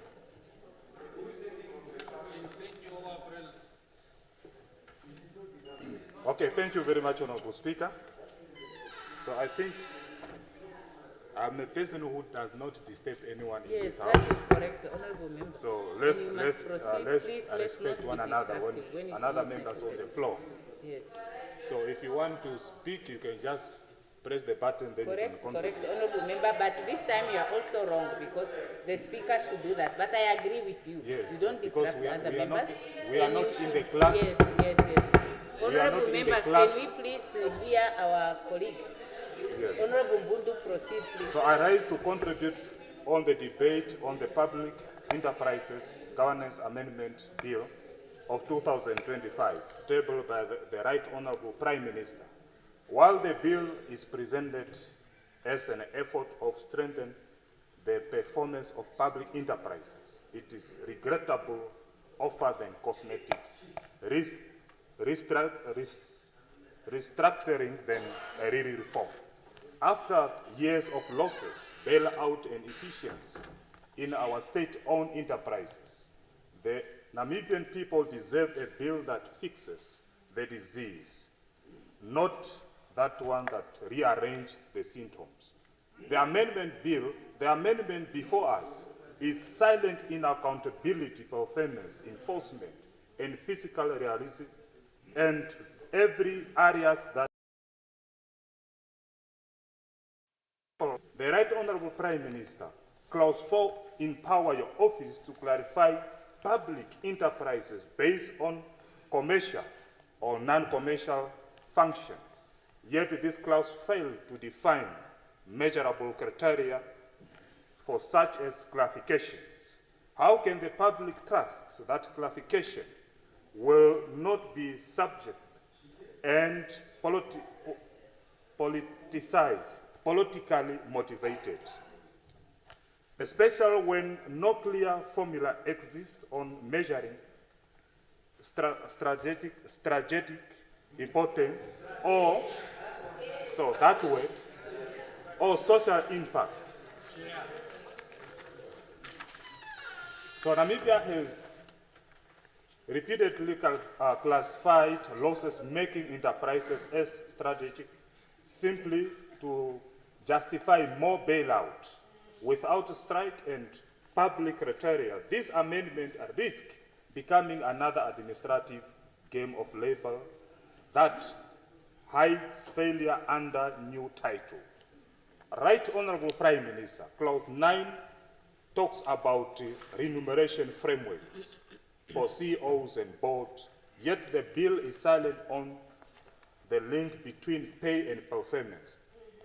How can the government continue to justify millions-dollar salary for executives of enterprises that record zero profits? Shrinking market or repeat bailouts? Should we not first legislate a system that punishes non-performance and rewards result before we approve yet another salary structure that fuel public anger and waste? In its current form, the bill protects top management but say little about protecting the taxpayer. Right Honorable Prime Minister, Clause 11, empower ministers to determine dividend policy in consultation with the Minister of Finance. But what is the dividend policy when most enterprises have no profit to declare? So does this governance not see the contradiction of demanding dividends from bankrupt enterprises that rely on state bailout to say a lie? This clause may look progressive, but it is economically unrealistic and physically dishonest. Instead of forcing losses to appear retained, the bill should have focused on turnaround strategy, transparent audit, and professional leadership, not on deducting dividend from debt-ridden entities. Honorable Speaker, honorable members, fellow Namibians, this bill is a missed opportunity to transform public enterprise into engine of national growth. It polishes and surfaces, but leave the deep cracks untouched. It does not say how to stop corruption in the boards, how to recover misused funds, or how to make losses making entities profitable again. It offers instruction without strategy and bureaucracy without accountability. Our country needs a reform that demands result, not just reshuffle authority. Unless this bill is redrafted on focus on performance enforcement, fiscal discipline, and professional independence, it will be another beautiful speech with ugly result. With these few words, I so submit. Honorable Nashinge. Honorable Nashinge, you have the floor. Oh, you wanted me to stand up before? No, I see that you are on the list of MPs asking for the floor. You live with it. You can go out of the chamber. Thank you very much, Honorable Speaker. But truly, Speaker, call your comrades to order. Yeah, please. And Honorable Nashinge, who are my comrades? And if need be, with due respect, Honorable Speaker. No, Honorable Nashinge, the Speaker is the presiding officer for the Assembly and enforces the rules of the House equitably. There are no comrades and no non-comrades. But that's what you do every day here. With due respect, if that can be done, this institution, this institution can subject us to some sort of testing, because the behaviors of some members. Honorable Nashinge, can you get to your contribution? Please. Honorable Speaker, fellow members of the Namibian people and the Namibian people, today we are not just debating a bill, we are debating the soul of governance in our country. The Public Enterprise Governance Amendment Bill before us is being presented as a reform. But when you look closely, it is not reform, it is re-centralization. It takes power away from professionals and places it back into political hands. The very same political hands that killed Namibia, that killed RCC, that killed DBC, that killed ODC, and many others. Our people are tired. Our people, is Namibia alive? You killed it. Honorable members, can we really address ourselves to the issues? Okay, let's address ourselves to the issues. The honorable member may proceed, please. Thank you. Thank you, Honorable Speaker. Our people are tired. They are tired of seeing state-owned enterprises collapsing under the weight of political interference. They are tired of seeing the same faces and recycled incompetence from one board to another, while the institution they lead continue to fail. NIP is one of those. Up to now, no accountability whatsoever. People gave each other scars and all these things. So these amendments, unless the the Right Honorable Prime Minister is going to come back in this house and tell us the solution. When he is back, the solutions first before the amendments. Namibian people are tired of watching those with connections prosper while those with competence are sidelined. There will be, when the campaign starts, all these people with intentions to serve on these boards and to become CEOs, you see them following the rallies. And after the rallies, they are appointed as board members and CEOs, rewarded. Look what is happening there. Honorable member, now there is a point of order. No, I will not stop. Honorable member, there is a point of order. Honorable Speaker, I would say that's factually incorrect. Board members of public enterprises, like any other board members of even private companies, go through a rigorous interview process. Public enterprises advertise through their line ministries for board members. They are interviewed.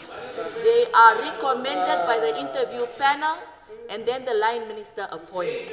So it is not true, and I cannot accept, as a member of this house who is also in charge of public enterprises, to hear that board members go to rallies for them to be appointed. That's not factually correct, and the honourable member, we cannot allow that to reflect on the record. I so submit my point of order. Honourable members, let us not allow the debate to deteriorate where we are detracted from the issues, the main issues of the bill. We are all politicians, and we can politic with our debate. So please, let's focus on the issues so that really we can deal with the main issues. Can I continue now? Yes, please proceed. Okay, thank you. Look at what is happening at Midco. Once a proud farmers cooperative, now weakened by political domination, leadership confusion, and mismanagement. What politics runs, when politics runs a business, the business collapses, and the people, farmers, workers, and citizens pays the price. Let us not pretend otherwise. Political control has destroyed our 97 state-owned enterprises. The recent dismantling of Namibia's Ministry of Public Enterprise has cast a shadow of uncertainty over state-owned enterprises. President Netumbo Ndaitwa's administration dissolved the ministry, which was previously responsible for acting as a central shareholder for commercial state-owned enterprises, transferring its functions to individual ministries, line ministries. While this was presented as a decentralization, it has created a fragmented oversight, raising questions about efficiency, accountability, and professional governance. Line ministers are now solely responsible for the appointment of state-owned enterprises boards, a function previously coordinated centrally with risk appointment based on loyalty rather than competence. We have already witnessed the consequences of this mismanagement, with projects under the former ministry failing or underperforming due to political interference, weak oversight, and recycled boards. We must also introduce a 3-year cooling off period. Listen to this one. We must introduce a 3-year cooling off period for a person who served as a director in one public enterprise can be reappointed to another. This will end the recycling of failure and careerist board of directors. We have people who have become career board of directors in this country. We all know that it's a fact. Centralizing power. Now you must withdraw that one, honourable member. That member is not in this house to defend himself. This is a clear violation of the rule. No. Centralizing power around one individual is the very opposite of democracy. Before this bill was even conceived, who was consulted? Were the workers, the boards, or the taxpayers whose money keeps these enterprises alive ever asked what kind of governance they want? Were the Namibian people across the country ever consulted on their public enterprise how their public enterprise should be managed? The president, when announcing her cabinet publicly declared that public enterprises would return to their respective line ministries. Yet, here we are, with the minister, with the prime minister, now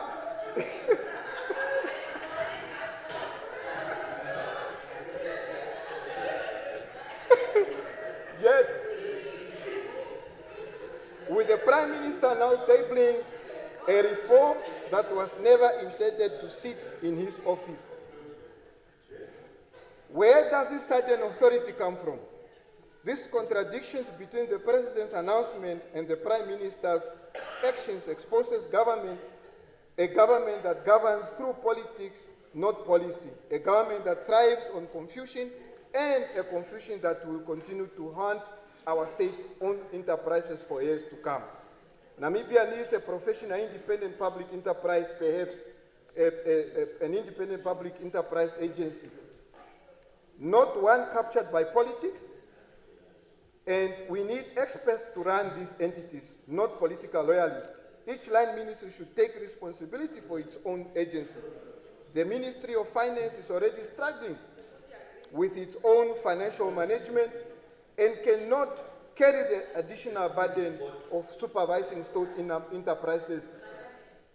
DBN, Agribank, we don't know what is going on. Nampos is worse. The ministry, let us stop this habit of overloading ministries. Let us stop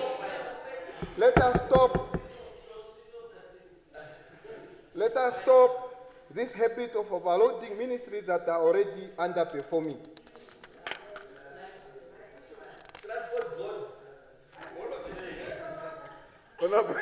Honorable Speaker, our problem is not a lack of power in the center. It is a lack of the right experience, related governance. Let us choose to build a resilient institution, not empower single individuals. The PEGA offers a modern the fellow members, this is why political education is essential, just as gerrymandering manipulates electoral boundaries to favor those in power, centralizing appointments and controlling state-owned enterprises politically manipulates institutions to favor party interests. Both weaken democracy and the voice of ordinary Namibians.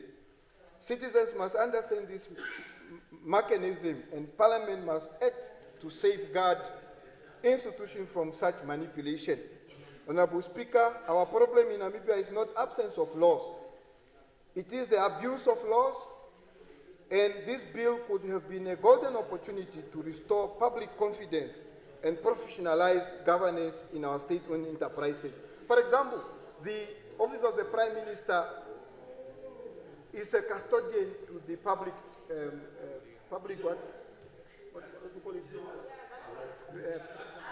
Public Service Commission. Now, if you look at the structure of the Public Service Commission, one would have expected the Public Service Commission to also take care of. Can you just keep quiet? Honorable Speaker, these are the things that I'm talking about. So I'm saying, for example, if we look at the Public Service Commission, if we were very serious, the Public Service Commission is also supposed to be taking care of state-owned enterprises. The interviews, all these things that are happening. Now, they are state-owned enterprises, but they are in their own island without any governance or whatsoever from the shareholder. So, with that, how is the Office of the Prime Minister with this bill as well, when you already have issues within the system? How is the Office of the Prime Minister going to, where will the Office of the Prime Minister get that magic to manage 97 state-owned enterprises? Many are failing. Many have not even brought anything, any serious dividend back into the cover so that the taxpayers can benefit. It will not work. Honorable Speaker, instead, it risks consolidating political control under a new structure and filling those entities with political loyalists. The Namibian people do not want state-owned enterprises stuck with party allies.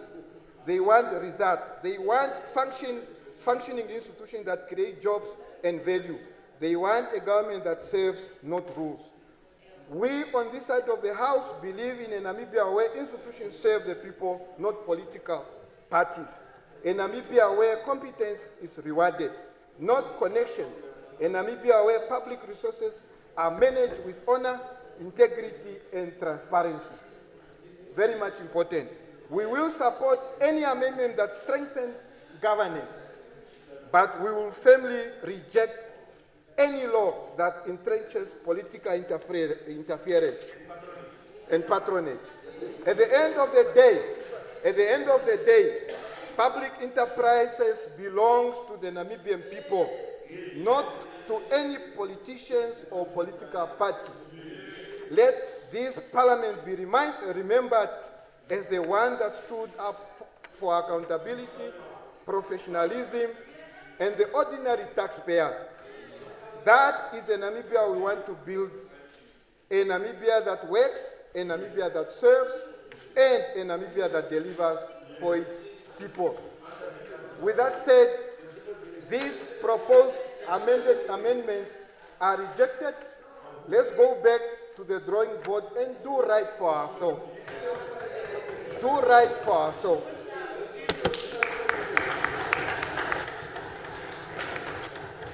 Okay, honorable members, we have 5 minutes before knock off time. Okay, very good. You, Honorable Theophilus, you have the floor. Thank you very much, Honorable Speaker. I'll stick to the time just before knockoff. I can confidently say, Honorable Speaker, that as a Minister of ICT, some of the speeches here were AI generated. Because if the honorable members had actually read the bill, they would understand why this is an amendment bill to amend an existing bill of 2019. So, Honorable Speaker, I want to read the long title of this amendment bill before I actually make my contribution. So, Honorable Speaker, the Public Enterprises Governance Amendment Bill, in its long title, indicates 1, to amend the Public Enterprises Governance Act of 2019 as to delete and substitute certain definitions, transfer certain powers and functions relating to public enterprises from the Minister responsible for public enterprises and the Minister responsible for finance to the Prime Minister and the relevant minister. This is the most important one. Relevant minister. The long title further says, provide, okay.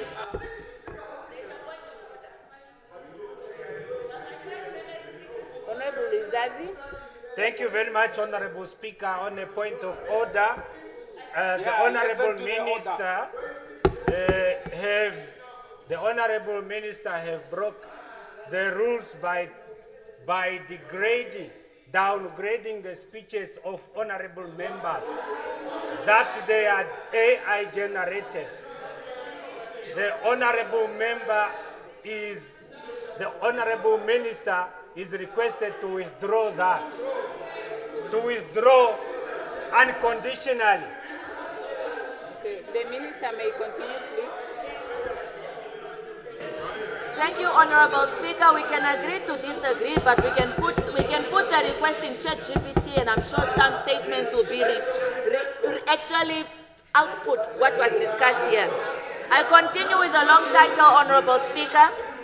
Further, the long title of this governance amendment bill indicates that it is to provide for the powers and functions of the relevant minister and the Prime Minister in relation to public enterprises, make provision for the designation of a recruitment committee, provide for agreements in relation to dividends between the relevant minister, the minister responsible for finance, and the Prime Minister.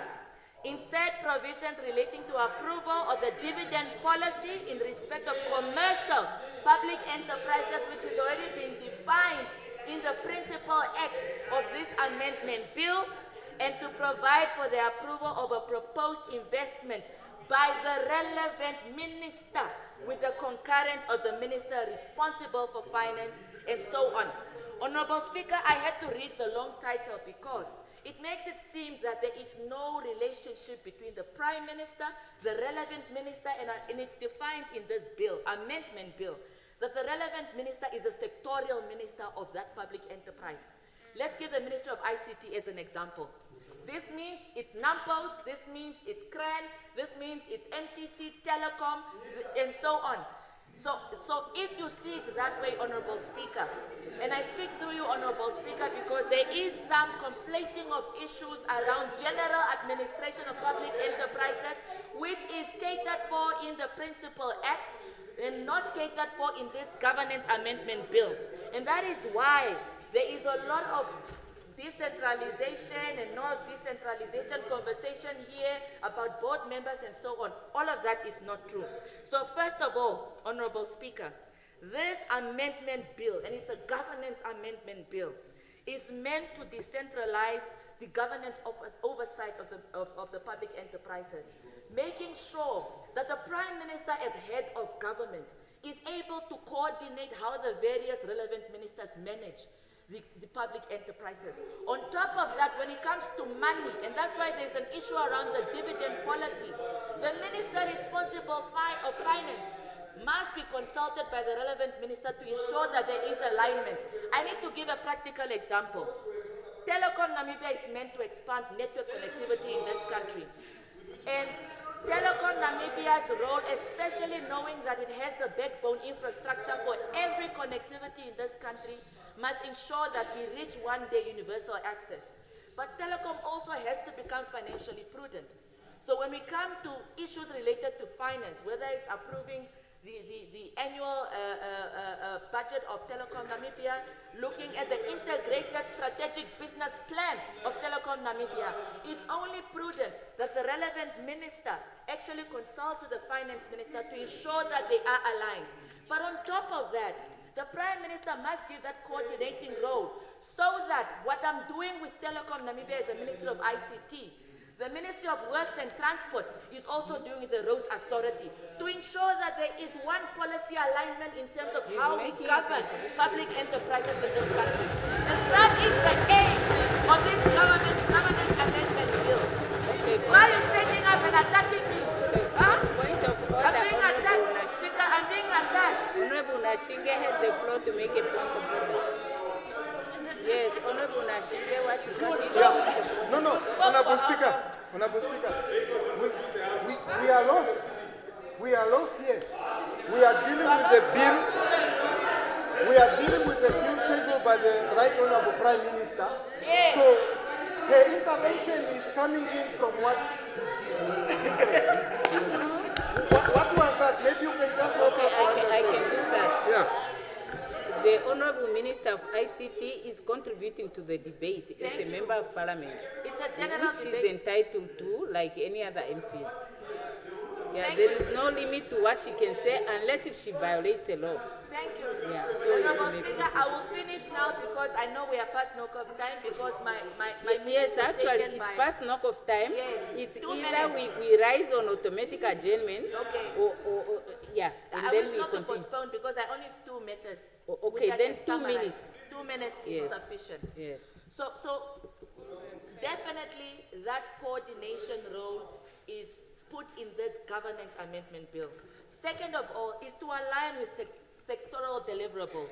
I must indicate here, Honorable Speaker, Honorable Members, that the previous, the Principal Act in its current form actually made it impossible for sectoral ministers to actually ensure that the deliverables in the sector are taken care of and that the issues around financing do not override because there was only one Minister of Public Enterprises.